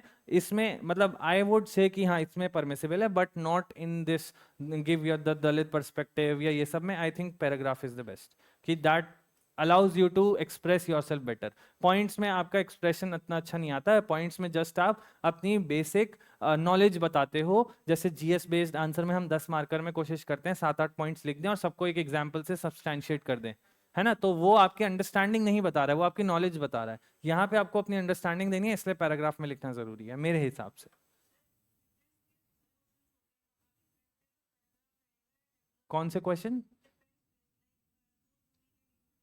हाँ, तो ये थ्योरी बेस्ड जैसे रियलिज्म न्यू रियलिज्म, इसमें अगेन आप या तो टेबल बना के कर सकते हो। मैं पैराग्राफ्स में ही लिखता था। मैं पहले हो सकता है एक एक पैराग्राफ में फॉर एग्जांपल 5 पैरामीटर्स हैं to differentiate between classical realism and new realism. मान लेते हैं कि 5 पैरामीटर्स हैं अपने पास, तो मैं एक पैराग्राफ में पहले क्लासिकल की बात कह दूंगा, न्यू रियलिज्म की बात कह दूंगा और एग्जाम्पल देके बात खत्म कर दूंगा। नेक्स्ट पैराग्राफ में नया पैरामीटर ले आऊंगा। ऐसे कर सकते हैं। या फिर आप हो सकता है मतलब डिफरेंशिएशन के लिए तो यही बेस्ट तरीका है, और दूसरा तरीका बेस्ट ये टेबल बनाने वाला है। मैं ऐसा नहीं करता था, मैं ऐसे ही करता था। मैंने अपना बता दिया यार। आई डोंट नो कि हो सकता है लोग ये लिख के भी मार्क्स लाए होंगे, तो उस पर मैं कमेंट नहीं कर सकता।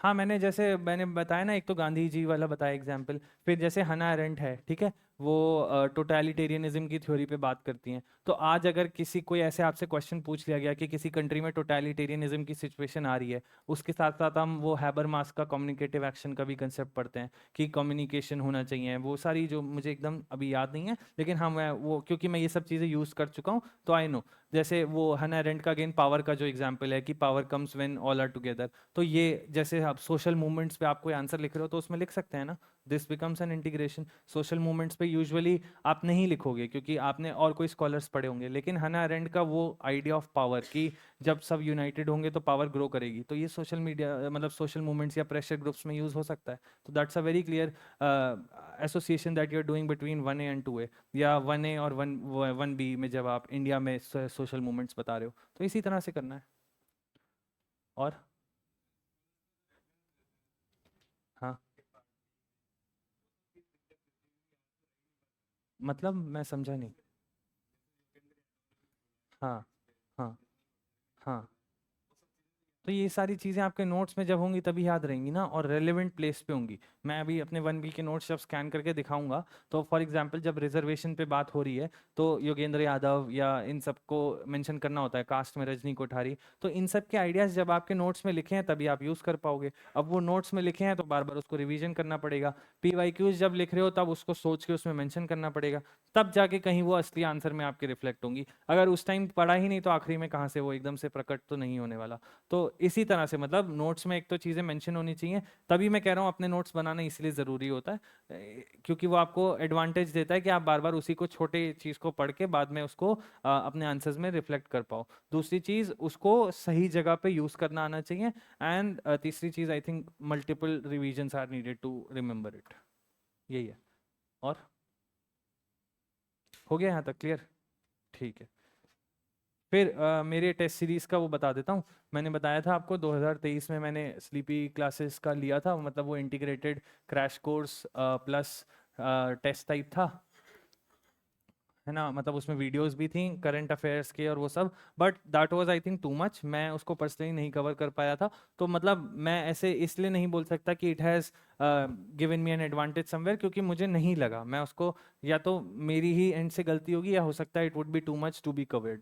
तो मैं मतलब ऐसे पर्सनली इसको दोबारा नहीं लेता, ना मैंने 2024 में लिया। मैंने इसमें टेस्ट लिखे थे, जो इवैल्यूएशन मिलता था वो पढ़ के मैं आगे बढ़ जाता था। तो मतलब nothing kind of benefit, just a kind of मतलब आंसर राइटिंग प्रैक्टिस जो मैंने इनके प्लेटफॉर्म से कर ली थी। ठीक है। 24 वाले में मैंने अगेन कोई टेस्ट सीरीज नहीं ली। जो भी फ्री PDFs मेरे को मिल जाते थे, चाहे वो शुभ्रा रंजन के हों, नेक्स्ट IAS के हों, उनको मैं लिख के अपने दोस्तों को ही दिखा देता था। And that is the basic level of मेरा जो एसोसिएशन टेस्ट सीरीज से रहा है in the case of optional, वो इतना ही है। बाकी अगर आप लोग के कोई डाउट्स हैं तो मैं क्लियर कर सकता हूँ।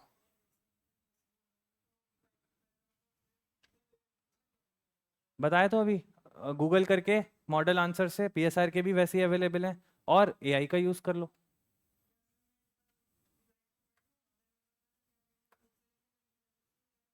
नहीं नहीं, मॉडल आंसर पहले क्यों पढ़ने हैं, बाद में पढ़ो ना, पहले अपना तो लिखो। रिवीजन किया, उससे एसोसिएटेड PYQ उठाया, कोशिश करी आइदर टू ब्रेनस्टॉर्म और write the answer and then compare it to available model answers. अगर टॉपर्स के अवेलेबल हैं तो बहुत अच्छी बात है, नहीं है तो कहीं के भी मॉडल आंसर जो भी मिल रहे हैं, सब कुछ अच्छा नहीं है जो भी मार्केट में अवेलेबल है। You need to make sure कि आप थोड़े ढंग की जगह से पढ़ रहे हो, या फिर AI का यूज़ करो, उनको प्रॉम्प्ट्स दो कि मुझे ऐसे इस बेसिस पे आंसर चाहिए, उससे फिर कंपेयर करके देखो। यही तरीका है। अगर कोई टेस्ट सीरीज नहीं ले रहे हो, टेस्ट सीरीज मतलब अगर मतलब सेक्शनल्स प्रैक्टिस तो करने हैं, नहीं कहीं से इवैल्यूएशन के लिए ज्वाइन कर रहे हो तो फिर मार्केट से PDF खरीद के खुद लिख लो। ठीक है। और बस हो गया यहाँ तक सब क्लियर? ठीक है। और क्या बचा था लास्ट पॉइंट? हाँ, रिवीजन। हाँ जी।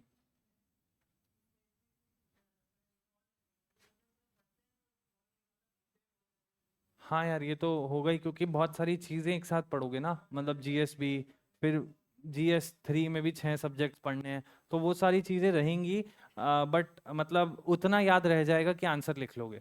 मतलब आई कैन, ये मैं अपने एक्सपीरियंस से बोल रहा हूँ, जब एग्जाम लाइक सिचुएशन में जाओगे with these things, basic things done, मतलब your note making, your value addition and multiple at least 2-3 revisions, तो उतना या मतलब सब कुछ तो नहीं याद रहने वाला। एक दिन पहले भी पढ़ के जाओगे तब भी भूलोगे। मेरे साथ भी होता था, मतलब कहो एग्जाम से पहले ही कमिटीज रिवाइज करी, लेकिन जब एग्जाम लिख रहे थे तो इतना प्रेशर था कि वो कमिटी दिमाग में ही नहीं आई कि ये तो यहाँ मेंशन हो सकती थी। लेकिन इतनी इनफ चीजें होंगी कि you can write an answer and get good, मतलब at least these level of marks जो मैं लेके आया हूँ।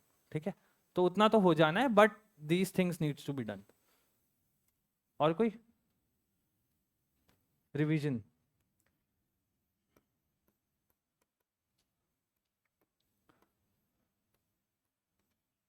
Plus notes. ठीक है।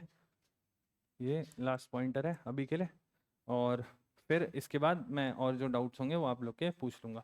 तो जो फर्स्ट 40 डेज था उसमें तो काम अभी first basic level of revision तो चल ही रहा है, but it's basically you coming back to the mains का एप्टीट्यूड, है ना, क्योंकि अभी बहुत टाइम से प्रीलिम्स में लगे हुए थे, तो वो 40 दिन बेसिकली आपको मिल रहे हैं कि आप मेंस मोड में वापस आ जाओ, तो वहाँ पे भी एक रिवीजन हो रहा है, बट अगेन वो जो 24 और 16 वाला है, that's basically the main revision phase that you will be into, that can again very 20 और वो भी हो सकता है कि आपने उसमें 50 दिन दिए हैं, 55 दिन दिए हैं, उसके बेसिस पे यहाँ पे चेंजेस करने पड़ेंगे, but this is very much required to मतलब अगेन वो रिकॉल वो वाली सारी चीज़ें जो आपने फर्स्ट फेज में पढ़ी हैं, ठीक है। तो यहाँ पे बेसिकली आपको वही अपने बने हुए नोट्स फिर से रिवाइज करने हैं। अब कम टाइम है आपके पास, पहले 10 दिन थे, अब 6 दिन है, ठीक है। उन 6 दिनों में आपको दोबारा दोबारा उनको पढ़ के अगर इसी टाइम पे if you can form those keywords short notes तो अच्छी बात है, नहीं तो अगले अगले फेज में जाएंगे। तो बेसिकली यहाँ पे रिवीजन होगा प्लस मॉक्स होंगे, है ना। तो ये आपको रिवीजन करना है, फिर नेक्स्ट जो 10-12 दिन बचेंगे उसमें यू कैन, जब आप एक एक बार फटाफट कर रहे हो तो एक ऐसे basic level of noting down of the keywords और द डेटा जो आपको फाइनल स्टेज में ज़रूरी होगा वो आप कर सकते हो, and I think this will suffice this stage. और ऑप्शनल के तो स्पेसिफिकली वो 5 दिन में मैंने अपनी वो पूरी डायरी प्रिपेयर करी थी, अभी मैं वो स्कैन करके दिखवा दूंगा या अभी ऐसे ही मंगवा के दिखवा दूंगा।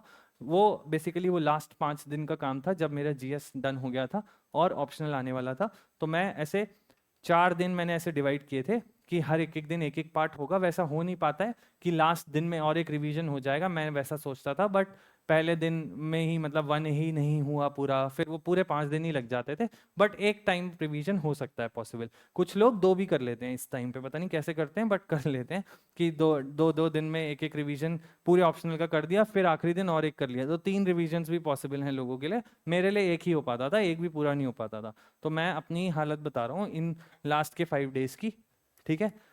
सोचा था कि 4+1 में कर देंगे, और कुछ लोग यहाँ पे एक आध टेस्ट भी लिखते हैं, मतलब मैं नहीं लिखा था इस बार, शायद लास्ट टाइम एक आध बार मैंने लिखा था, लेकिन बेसिकली नहीं लिखना है क्योंकि आपने ऑलरेडी राइटिंग का काम कर लिया। जो आपके मॉक्स लिखे हुए हैं या पीवाईक्यूज लिखे हुए हैं उनका रिवीजन भले ही आप कर लो, लेकिन लिखना इस टाइम पे आई वोंट एडवाइस।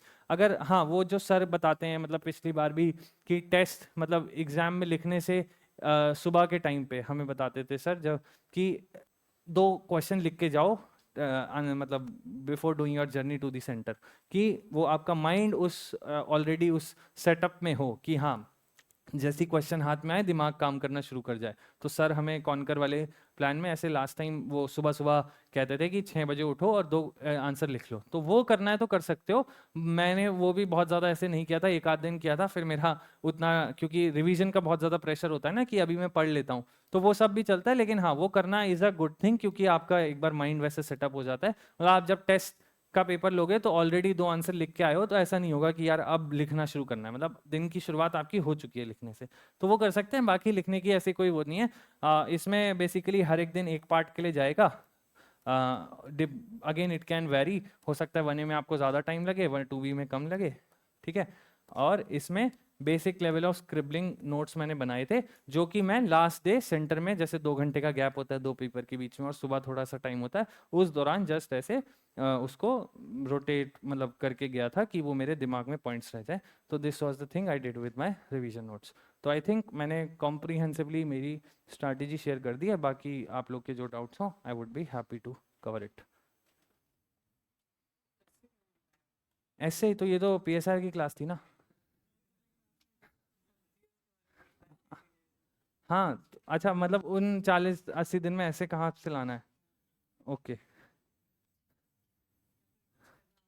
हाँ, मतलब करना तो पड़ेगा रोज, या तो थोड़ा थोड़ा कर सकते हैं या हफ्ते में 1-2 दिन निकाल के, जैसे मान लीजिए जो 10 दिन का टाइम है उसमें किसी 2-3 दिन आपने कोशिश किया बीच में कि 1-1 2-2 घंटा निकाल के या तो एक तो मतलब अगर पहले से कुछ ऐसे के नोट्स तैयार किए हैं फ्रॉम रीडिंग द न्यूज़पेपर्स या कलेक्टिंग द एनेक्डोट्स या वो सब किया है तो अच्छी बात है। नहीं किया है तो अब उसका ऑटोमेटिक वे है कि किसी कोचिंग का कंपाइलेशन जो इस सब के रिलेटेड है, मतलब now again this is a way that is making essay writing too much technical, और उसी वजह से बहुत सारे लोगों का एवरेज में स्कोर आ रहा है, जैसे मेरा भी 103 है, ठीक है। तो अबव एवरेज है, गुड की रेंज में इस बार के स्कोर्स देखते हुए, लेकिन फिर भी 130-135 भी लोग ला रहे हैं। वो वही लोग ला रहे हैं जो अपने एक्सप्रेस चीज़ों को सही कर पा रहे हैं ऐसे में, आई पर्सनली बिलीव, क्योंकि फिलोसफिकल एसेज जब इंट्रोड्यूस हुए थे तो उसमें काफ़ी लोग अच्छा स्कोर कर लेते थे, क्योंकि एक तो वो लोग अपने तरीके से उसको लिखते थे। अब हर कोई वैसे ही उस ऐसे को डिफरेंट पार्ट्स में ब्रेक कर रहा है, या तो पॉलिटिकल, सोशल, टेक्निकल कर दे रहा है। तो I think that is making ऐसे टू मच टेक्निकल, और जो लोग अभी भी उसको अलग तरीके से कर रहे हैं वो अच्छे मार्क्स ले आ रहे हैं। तो what you can do is कि आप मतलब ऐसे सारे कंपाइलेशंस वगैरह से या टॉपर्स के नोट्स वगैरह से अपने थोड़ी बहुत चीज़ें कलेक्ट करना शुरू करो, and then start writing an essay each week, मतलब एक वीक में एक ऐसे लिख लिया। PYQs को भी लिख सकते हैं, and get it evaluated with whatever way possible. आप टेस्ट सीरीज करो, आप अपने आसपास वालों से करो। तो this is the only way to prepare essays. अब ऐसा नहीं है कि मैं आपसे सजेस्ट करूंगा कि कोई बुक पढ़ लो या ये कर लो, वो सब करने का आपके पास अभी मौका ही नहीं है। अगर कोई नेक्स्ट ईयर के लिए प्रिपेयर कर रहा है तो हाँ, मैं ये बोलूँगा कि थोड़ा सा अपना मतलब रीडिंग हैबिट्स को डेवलप करो। थोड़ा न्यूज़पेपर में ऐसा कुछ आ गया कि जो बहुत अच्छा स्टोरी है, एग्जाम्पल है, जो ऐसे में आपके लिए कभी इंट्रो बन सकता है, कंक्लूजन बन सकता है, तो उन सब का एक कलेक्शन क्रिएट करना 2026 वाले लोग शुरू कर सकते हैं।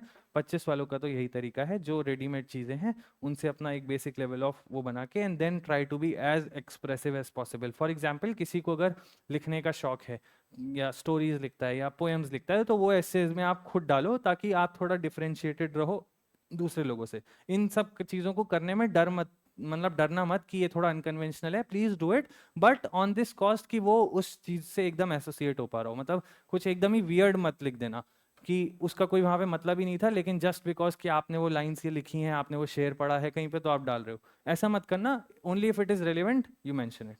तो यही है ऐसे का, कि हर ये 10-10 दिनों में थोड़ा थोड़ा करते जाना है। मतलब अब अलग से टाइम ही नहीं मिलेगा ऐसे के लिए। यही ऐसे के लिए एक प्रॉब्लम भी है कि हम उसको इग्नोर रखते हैं अभी तक के लिए, कि अभी तक पढ़ा ही नहीं होगा, कि कुछ लोगों ने नहीं किया होगा, बट और कोई चारा भी नहीं है।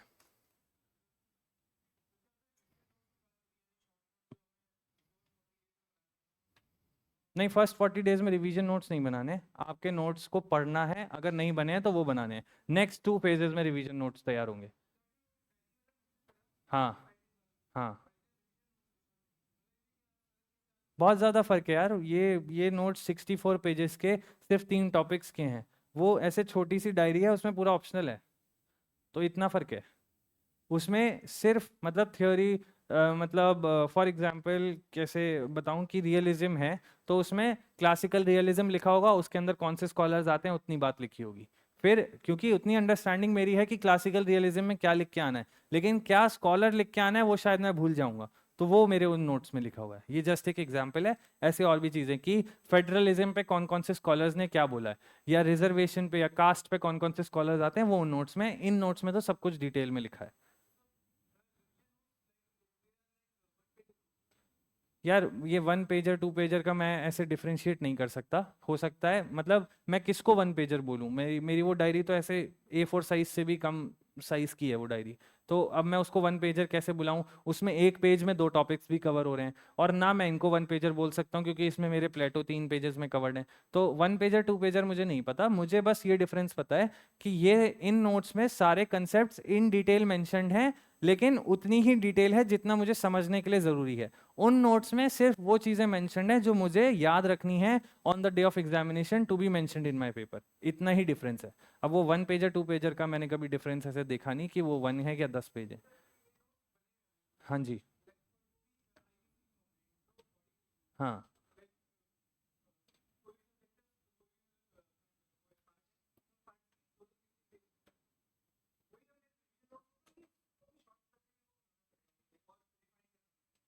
आई थिंक बाकी सब लोग मेरी बात समझ चुके होंगे। आपको ये कंफ्यूजन हो रही है, मैंने आपको बताया कि इंट्रो बॉडी कंक्लूजन वाले नोट्स आपके इन 40 दिन के लिए परफेक्ट हैं, क्योंकि आपको वो सब रिवाइज करना है और वो उसी चीज से रिवीजन हो पाएगा। लेकिन जब आपने वो कंसेप्ट को समझ लिया है, तो क्या आप उनमें से फर्दर कीवर्ड्स निकाल के अगले 24 या 16 दिन में काम कर सकते हो? तो ठीक है। नहीं कर सकते हो तो फिर मेक श्योर कि वो सारे पेजेस आप रिवाइज कर पाओ before going to the optional. तो इफ इट्स पॉसिबल, जैसे मैंने फर्स्ट अपने अटेम्प्ट में मेंस के नहीं बनाए थे ये डायरी वाले नोट्स, इस बार मैंने इसको बनाने की कोशिश करी और वो ऑटोमेटिकली बनते गए। मतलब इस बार बस चेंज इतना किया, जब मैं 1A वो 4 दिन में पढ़ रहा हूँ बिफोर माई ऑप्शनल, तो बस मैं वो 1A पढ़ते पढ़ते साथ साथ कुछ कुछ चीजें लिख रहा था।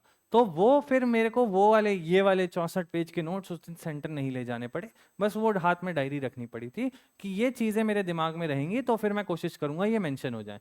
ऐसा भी नहीं है कि वो डायरी के हर पेज आपका रिवाइज हो जाएगा बिफोर द एग्जामिनेशन, वो भी पॉसिबल नहीं है, लेकिन कुछ चीज़ें तो हो जाएंगी ना वैसे। ठीक है।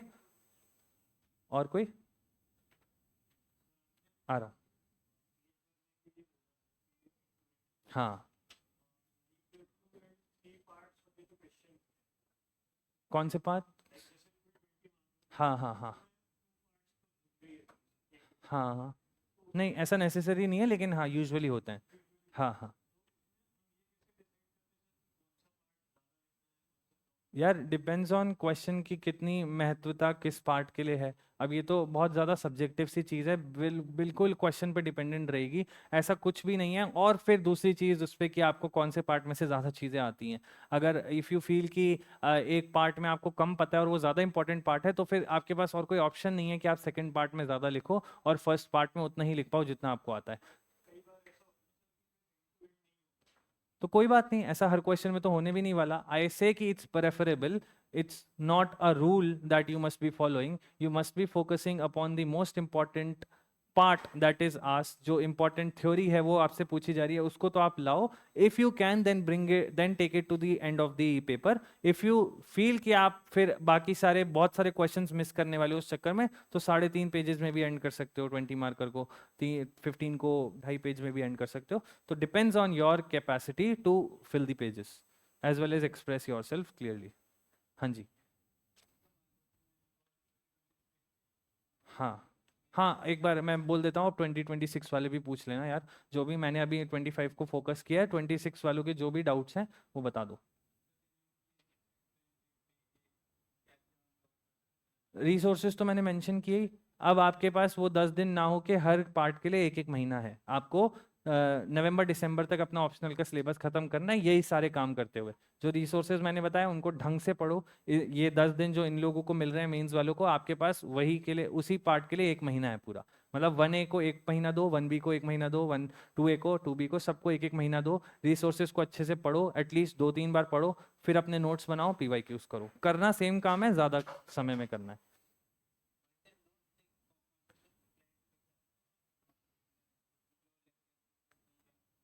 मतलब अभी 26 के लिए? हाँ, मैंने बताया ना तुम। भाई मेरे लिए पॉसिबल था, मैंने उसको कर लिया। आपको लगता है आपको क्लासेस की ज़रूरत है तो कर, मतलब कर लीजिए। मैं तो मना नहीं कर रहा हूँ क्लासेस ज्वाइन करने के लिए। I haven't been part of any of the teachers who are teaching PSR as a coaching, तो इसीलिए मैंने कहा कि मैंने इस तरीके से किया है। If you feel you are not comfortable, then go and join any of the classes you find comfortable. है ना?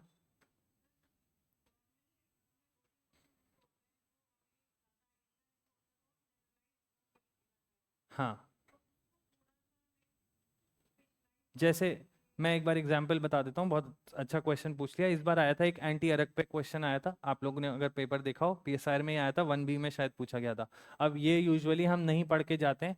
आई डोंट थिंक कि किसी, हाँ सोशल मूवमेंट्स का एक पार्ट है हमारे 1B के सिलेबस में, लेकिन उसमें एंटी अरग तो शायद किसी ने नहीं पढ़ा होगा आज तक। शायद मैम के नोट्स में भी नहीं कवर्ड होगा, या किसी टॉपर के नोट्स में भी शायद ही मैंशनड हो। लेकिन इसका बेसिकली मुझे एक बेसिक आइडिया था इसको लेके, कि ऐसा कोई मूवमेंट पोस्ट इंडिपेंडेंस इंडिया में आंध्रा तेलंगाना वाले रीजन में हुआ था फॉर प्रोहिबिशन, है ना? इतना ही इसका मुझे आइडिया था। अब इसमें मुझे 2 पेजेस भरने थे, तो वो आइडिया लेके कि हाँ ऐसा हुआ था, then I connected it to ideas of Gandhian idea, क्योंकि एक उनके टाइम पे भी प्रोहिबिशन के मूवमेंट्स हुए थे, है ना? You must be knowing from your modern history. फिर उसको फंडामेंटल ड्यूटीज के आइडिया से क्रिएट किया, क्योंकि हमारे फंडामेंटल ड्यूटीज में भी वो हेल्थ वाली बात लिखी हुई है कि ये लिकर वगैरह जो भी है उसको प्रोहिबिट करेंगे।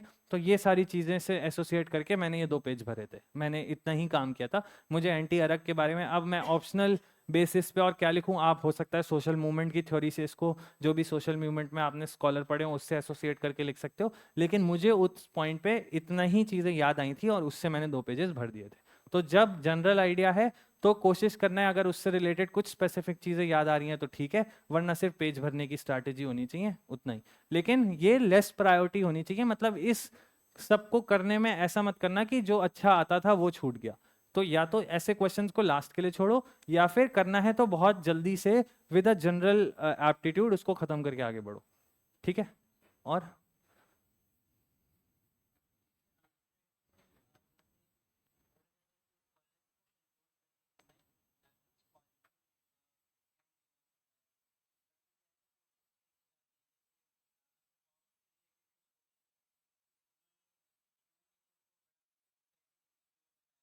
हम्म तो जस्टिफाई मत करो, मतलब depends on the question first of all कि क्या पूछा गया है। सेकेंडली, अगर ऐसे एकदम ही ओपिनियनेटेड क्वेश्चन है तो आप लिख सकते हो ना कि लॉ केम एज अ, उसके बाद ही as a bit less radical person, उन्होंने थोड़ा मिडिल पाथ की ह्यूमन नेचर, हाँ वैसे तो पॉजिटिव है लेकिन ऐसी सिचुएशंस आ जाती हैं जिसमें वो भी खराब हो सकता है, तो उससे कंक्लूड कर सकते हो। तो it is again depending on your understanding of things कि आप चीज़ों को एसोसिएट कितना कर पाते हो। या ह्यूमन नेचर का एक आइडिया तो गांधी ने भी किया है, उससे भी आप इसको कंक्लूड कर सकते हो कि हॉब्स ने इतना नेगेटिव सोच लिया था, वैसा भी होता है, लेकिन when we work on it we can also reach to the Gandhian understanding of human nature. तो इस तरह से भी तो कर सकते हो ना, मतलब हर चीज को जस्टिफाई तो करना ही नहीं है, it's giving your understanding. Secondly, अगर जस्टिफाई करने के लिए बोला गया तो then it will depend on कि क्वेश्चन क्या पूछ रहा है। हर चीज को जस्टिफाई अपने मन से नहीं करना है, अगर क्वेश्चन ने कहा है तो भी अपना व्यू देते हुए फिर उस चीज को जस्टिफाई करना है।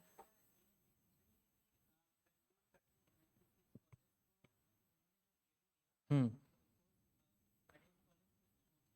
हाँ, बट बड़े स्कॉलर्स भी गलत होते हैं ना, मतलब जैसे मार्क्स इतने बड़े स्कॉलर रहे लेकिन उनके आइडियाज हर जगह अभी तो फेल होते हुए दिखे, मतलब there is no country who has establish communism as a complete ideal way अभी भी। जहाँ भी हुआ है, चाइना रशिया में भी, तो उसका जस्ट एक तरीका हुआ है, वो आइडिया तो कभी नहीं हो पाया। लेकिन मार्क्स को हम मानते हैं कि he is the top scholars among the all left scholars, है ना, तो फिर भी उनमें प्रॉब्लम्स तो हैं ही, तो आपको उनकी प्रॉब्लम बताते हुए अगर जस्टिफिकेशन बोला गया तो करिए, लेकिन प्रॉब्लम जरूर बतानी पड़ेगी। और हो सकता है आपको अपने एंड के, मतलब मार्क्स के सेवियर में फिर और कौन से मिडिल स्कॉलर्स आए जिन्होंने सोशलिज्म की बात करी जो थोड़ा सा प्रैक्टिकल हो गया, या सोशलिज्म जो वे टू कम्युनिज्म बोला गया था वहीं तक बात रुक जाती है, वो आपको फिर मेंशन करना पड़ेगा। हाँ बिल्कुल, अगेन मैं ऐसे सिर्फ आपकी बात सुन के इस पे नहीं वो कर सकता, डिपेंड्स ऑन द क्वेश्चन। अगर डिसएग्रीमेंट का पॉसिबिलिटी है तो दिखा सकते हैं, नहीं है तो फिर वहीं पे एंड करना पड़ेगा। और जी, हम्म, हाँ हाँ, डिपेंड्स ऑन दी, एक तो कितने मार्क्स का क्वेश्चन है, 10 मार्कर का है तो सीधा पॉइंट पे आइए, 15-20 का है तो थोड़ा बहुत दे सकते हैं कि रॉल्स ने क्यों वो आइडिया दिया था, क्या उसका बैकग्राउंड था, कि उसका आइडियल वे ऑफ वो जस्टिस लाना चाहते थे, या वो जो प्रोसीजरल और प्रैक्टिकल वे ऑफ जस्टिस लाना चाहते थे। आई थिंक यही सब है कि उन्होंने एक आइडियल प्रोसीजर को फॉलो करते हुए जस्टिस तक वो पहुंचे थे। तो इस तरह से कि बाकी सारी अप्रोचेस क्योंकि नहीं काम कर पा रही थी, तो then he came with this idea of justice. तो इस तरह से बिल्कुल दे सकते हैं, this can become your introduction also.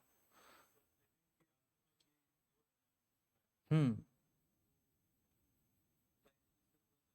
मैंने तो बहुत सारे एग्जाम्पल दिए यार, आईआर का दिया, रियलिज्म के में कैसे आपने ग्लोबल अफेयर्स में आज कहाँ पे लिबरलिज्म इम्प्लीमेंट हो पा रहा है, तो ये आप भी तो एनालाइज कर रहे हो ना, सिर्फ स्कॉलर्स थोड़ी कर रहे हैं, कि लिबरल इंस्टीट्यूशनलिज्म आज काम कर रहा है या नहीं, यूनाइटेड नेशंस का कहाँ फेलियर हो रहा है, तो that is complete anti to what liberal institutionalist approach से, तो ये आपका ही तो एनालिसिस है ना, इसी की मैं बात कर रहा हूँ। और यहाँ पे कहाँ रियलिज्म फेल हो रहा है या कहाँ सक्सेसफुल हो रहा है, जैसे रशिया यूक्रेन के केस में रियलिज्म की थ्योरी ही अप्लाई होगी, क्योंकि वो सारे मतलब वही पावर की problem, two states, human nature, वो सारी चीज़ें इंप्लीमेंट हो जाती हैं। बट उसका दूसरा केस भी है कि इंडिया जो है वो थोड़ा सा लेस, मतलब वो सारी अप्रोचेस को ना फॉलो करते हुए थोड़ा प्रैग्मेटिक अप्रोच करता है with a mix of liberalism and realism. तो ये सारी आपकी अंडरस्टैंडिंग है, मतलब ये सारी बात स्कॉलर्स ने भी बोली है, लेकिन यहाँ पे जब मैं योर एनालिसिस कह रहा हूँ तो आप उनको ग्लोबली वो कहाँ पे दिख रही हैं वो चीज़ों को लिखते हुए अपना आइडिया देते हुए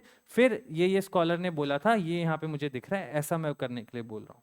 तो जो जो बोला गया है वो तो बोला ही गया है, लेकिन वो आपकी भी अंडरस्टैंडिंग है, जैसे मैंने चीज़ों को एसोसिएट करना बताया, हना एरेंट को 1B में कैसे लाना है, 2A में कैसे ले जाना है, तो ये आप ही तो अपनी अंडरस्टैंडिंग से कर रहे हो ना। ऐसे और भी चीज़ें आप करोगे, लेकिन तभी करोगे जब चीज़ों को अच्छे से आइडियाज़ को समझोगे, फिर ही वो एसोसिएशन पॉसिबल है। जी,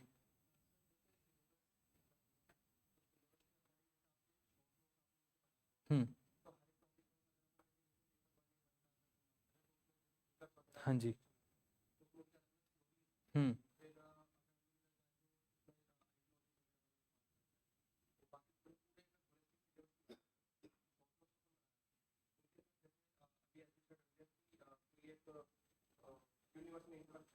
हाँ बिल्कुल यार, डिपेंड्स। मेरे केस में सब में नहीं था वो। कुछ में मैंने सर के नोट्स को देखते हुए, उत्कर्ष सर के नोट्स को, अरविंद शाह सर के नोट्स को देखते हुए ऐड कर लिया था। तो कुछ लोग वैसे बनाते हैं, if you can please do it. मतलब बहुत अच्छा तरीका है वो कि आपके पास हर थीम से रिलेटेड एटलीस्ट एक बात लिखने को है इंट्रो में, बट वो हर क्वेश्चन में नहीं चलने वाली। As per the question change करना ही पड़ेगा। मेरे कुछ टॉपिक्स में वो थी जो कि मैंने बाद में या तो ऐड कर ली। जब मैंने इनिशियली ये नोट्स बनाए थे तो इंट्रो बॉडी कंक्लूजन के फॉर्मेट में नहीं बनाए थे, लेकिन जब मुझे पता लगा कि हाँ ऐसा भी कोई तरीका है तो मैंने जितना कोशिश करी चेंज करने की कर ली। जहाँ नहीं लगता था वहाँ फिर मैं इनोवेट करके खुद लिखता था। तो if you can do it, if you can't then you need to use your mind while writing the intro and conclusion. हाँ हाँ करो, मतलब बस ऐसे बहुत ज़्यादा एक तो अटपटा ना लगे, और बहुत ज़्यादा क्योंकि एआई थोड़ी जनरल भी बातें करता है तो वैसा ना लगे, एंड बाकी तो एआई का अच्छा यूज़ हो सकता है तो करो बिल्कुल। और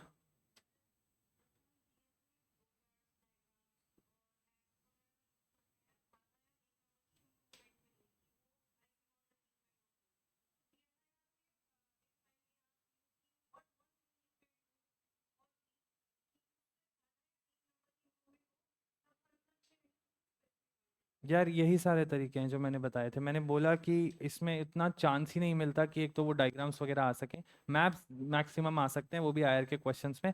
हो सकता है उन क्वेश्चंस में वो आपको थोड़ा सा अच्छा वो दे दें, लेकिन अगेन वो on the verge of filling the space नहीं होना चाहिए, खासकर ऑप्शनल में। ऑप्शनल में it's just about argumentation, your analysis, your presenting of the arguments in a well defined manner। तो वही आपका आइसिंग ऑन द केक होगा। मतलब अगर आप चीज़ों को एक्सप्लेन, एनालाइज और प्रेजेंट ठीक से कर दोगे तो I think it's enough.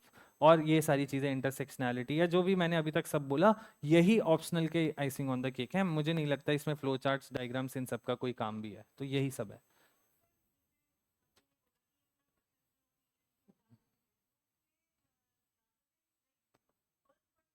No no, not as a first person, just as an idea. मैंने बोला कि you will write as an idea and substantiated and और validated with what scholar has said. मतलब उसके अलाइनिंग ही आपकी बात होगी, लेकिन आपको लगता है कि ये बात इस आंसर के लिए ठीक है और ये बात इस स्कॉलर ने भी कही है, तो वो फिर आप ब्रैकेट में लास्ट में मेंशन करोगे। आप अभी ना कोई स्कॉलर हो ना कुछ हो, आप बस आंसर लिखने वाले हो, तो नॉट फर्स्ट पर्सन में तो बिल्कुल नहीं लिखना है। जी। हम्म हम्म हम्म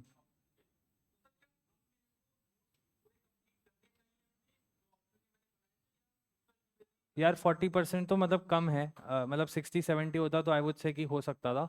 तो और मतलब एक और इम्पोर्टेंट मैं चीज़ बोल देता हूँ, क्योंकि अब हम सबको पता है कि पीएसआई के टॉपर्स के किसके अच्छे नोट्स हैं। Utkarsh Dwivedi sir being very good, फिर स्वाति शर्मा मैम, फिर अरविंद शाह सर नोट्स। तो बस यहाँ पे मैं एक क्वेश्चन देना चाहूंगा कि बहुत ज़्यादा ऐसे डायरेक्टली भी उसको अपने आंसर्स में नहीं लाना, क्योंकि सबके पास वो इंट्रोस कंक्लूजन्स पहुंच चुके हैं। अब आप कोई नए नहीं हैं। अगर वो ही सारी लोग अगर लिख के आ जाएंगे तो फिर वही अगेन फिर वो एवरेज वाला रूल हो जाएगा। तभी शायद एक ये भी रीज़न हो सकता है कि पीएसआई की एवरेज मार्किंग क्यों हो रही है। मतलब 300 से इस बार 300 क्रॉस किसी ने क्यों नहीं किया। मे बी ये भी रीज़न हो सकता है। दूसरे रीजंस की वो सारे की स्केल डाउन हुआ है सब्जेक्ट, वो हमें नहीं पता। लेकिन एक ये भी रीज़न हो सकता है ना कि सब लोग सेम ही रिसोर्सेज पढ़ रहे हैं, उसको वहाँ एक तो सही से इम्प्लीमेंट सेम रिसोर्सेज का भी कर दें तो 299 भी इस बार कोई लाई है एक टॉपर, है ना। लेकिन सेम रिसोर्सेज पढ़ के भी उसको कैसे अलग बनाना है वो भी एक तरीका है ना। तो मतलब आप वो नोट्स पढ़ सकते हो, बट आई वुड से कि थोड़ा सा ध्यान रखना। हाँ थोड़ा इनोवेट करना पड़ेगा विद डिफरेंट डिफरेंट थिंग्स। मतलब चाहे किसी टॉपर्स के नोट से, चाहे थोड़ा करंट अफेयर्स से, तो थोड़ा सा डिफरेंशिएटेड अप्रोच रखना। बट आई वुड से अगर सिर्फ 40% नोट्स ही तैयार हैं तो फिर उसमें अब नोट वेकिंग में समय ना वेस्ट करते हुए रिविजन, पीवाईक्यूज और अपनी आंसर राइटिंग स्किल्स को बेहतर करने में ज़्यादा समय लगाया जाना चाहिए। हाँ तो आप फिर सेकंड थर्ड राउंड में अपने वो पिन पॉइंटर्स वाले नोट्स उन्हीं नोट से बना सकते हैं ना। बिल्कुल बिल्कुल बिल्कुल। और जी,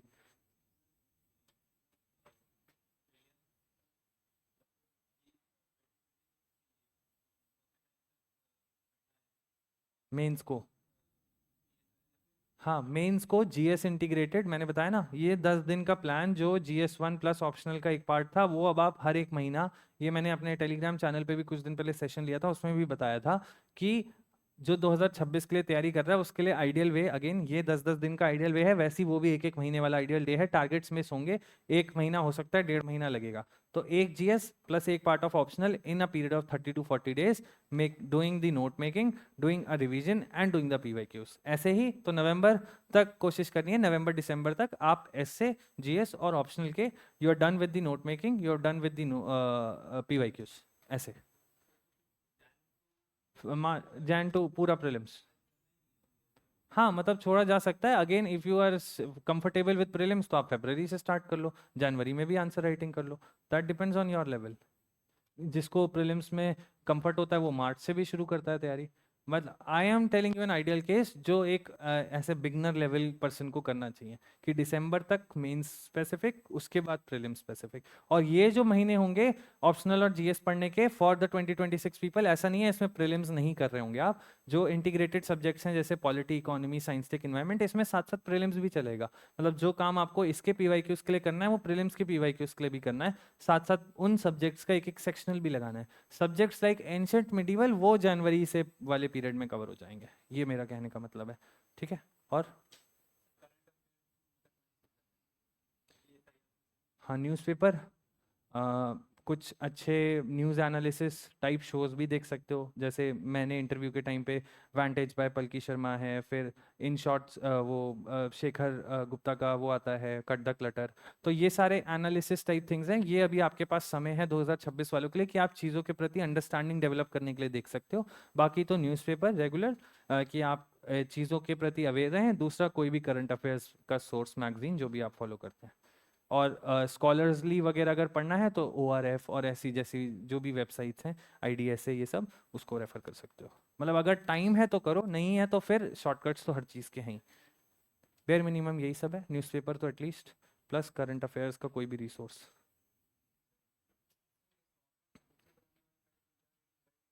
हाँ, हाँ, जो भी रिसोर्स है आपका, मतलब जब लगे कि अब मैं प्लेटो को बिना किसी अपने सोर्स नोट्स पढ़े किसी को समझा सकता हूँ, तब अपने नोट्स बना लेना। ठीक है, हाँ, मतलब अभी मैं नहीं लाया हूँ लेकिन है मेरे पास। मतलब क्या पूछ रहे हैं आप अभी इस मेंस के लिए? मैंने बताया ना, जो टू आपके नोट्स प्रिपेयर्ड हैं तो ठीक है, नहीं तो ये सारे शॉर्टकट्स, स्वाति शर्मा मैम, ये सब यही करना है यार, मतलब और कोई तरीका नहीं है अब। इनके नोट्स को यूज करो, उसको करंट अफेयर से अपडेट करो। करंट अफेयर से अपडेट तो करना पड़ेगा, जैसे मैंने कॉन करके नोट से किया था पिछली बार। आपके जो भी रिसोर्सेज है उससे करो, वही करना है। जो बेसिक नोट्स हैं आपके प्रिपेयर्ड हैं तो बहुत अच्छा है, नहीं प्रिपेयर्ड हैं और लगता है कि 1A 2A 1B ये सब रेडी हैं तो 2B के नोट्स अभी भी बनाए जा सकते हैं। मैंने 2023 वाले अटेम्प्ट में बनाए थे, क्योंकि that is just 25% of your syllabus now, पूरे ऑप्शनल का। इसीलिए मैं कह रहा हूँ अगर 60-70% तक सिलेबस के नोट्स डन है तो उन पार्ट पे अभी नोट्स बनाए जा सकते हैं, वरना don't go with it, just use what is available in the market. और डन हो गए सबके क्लियर? कुछ भी नहीं, सब क्रिस्टल क्लियर? बढ़िया है फिर तो, ठीक है, यहीं पे एंड करते हैं। हो गया।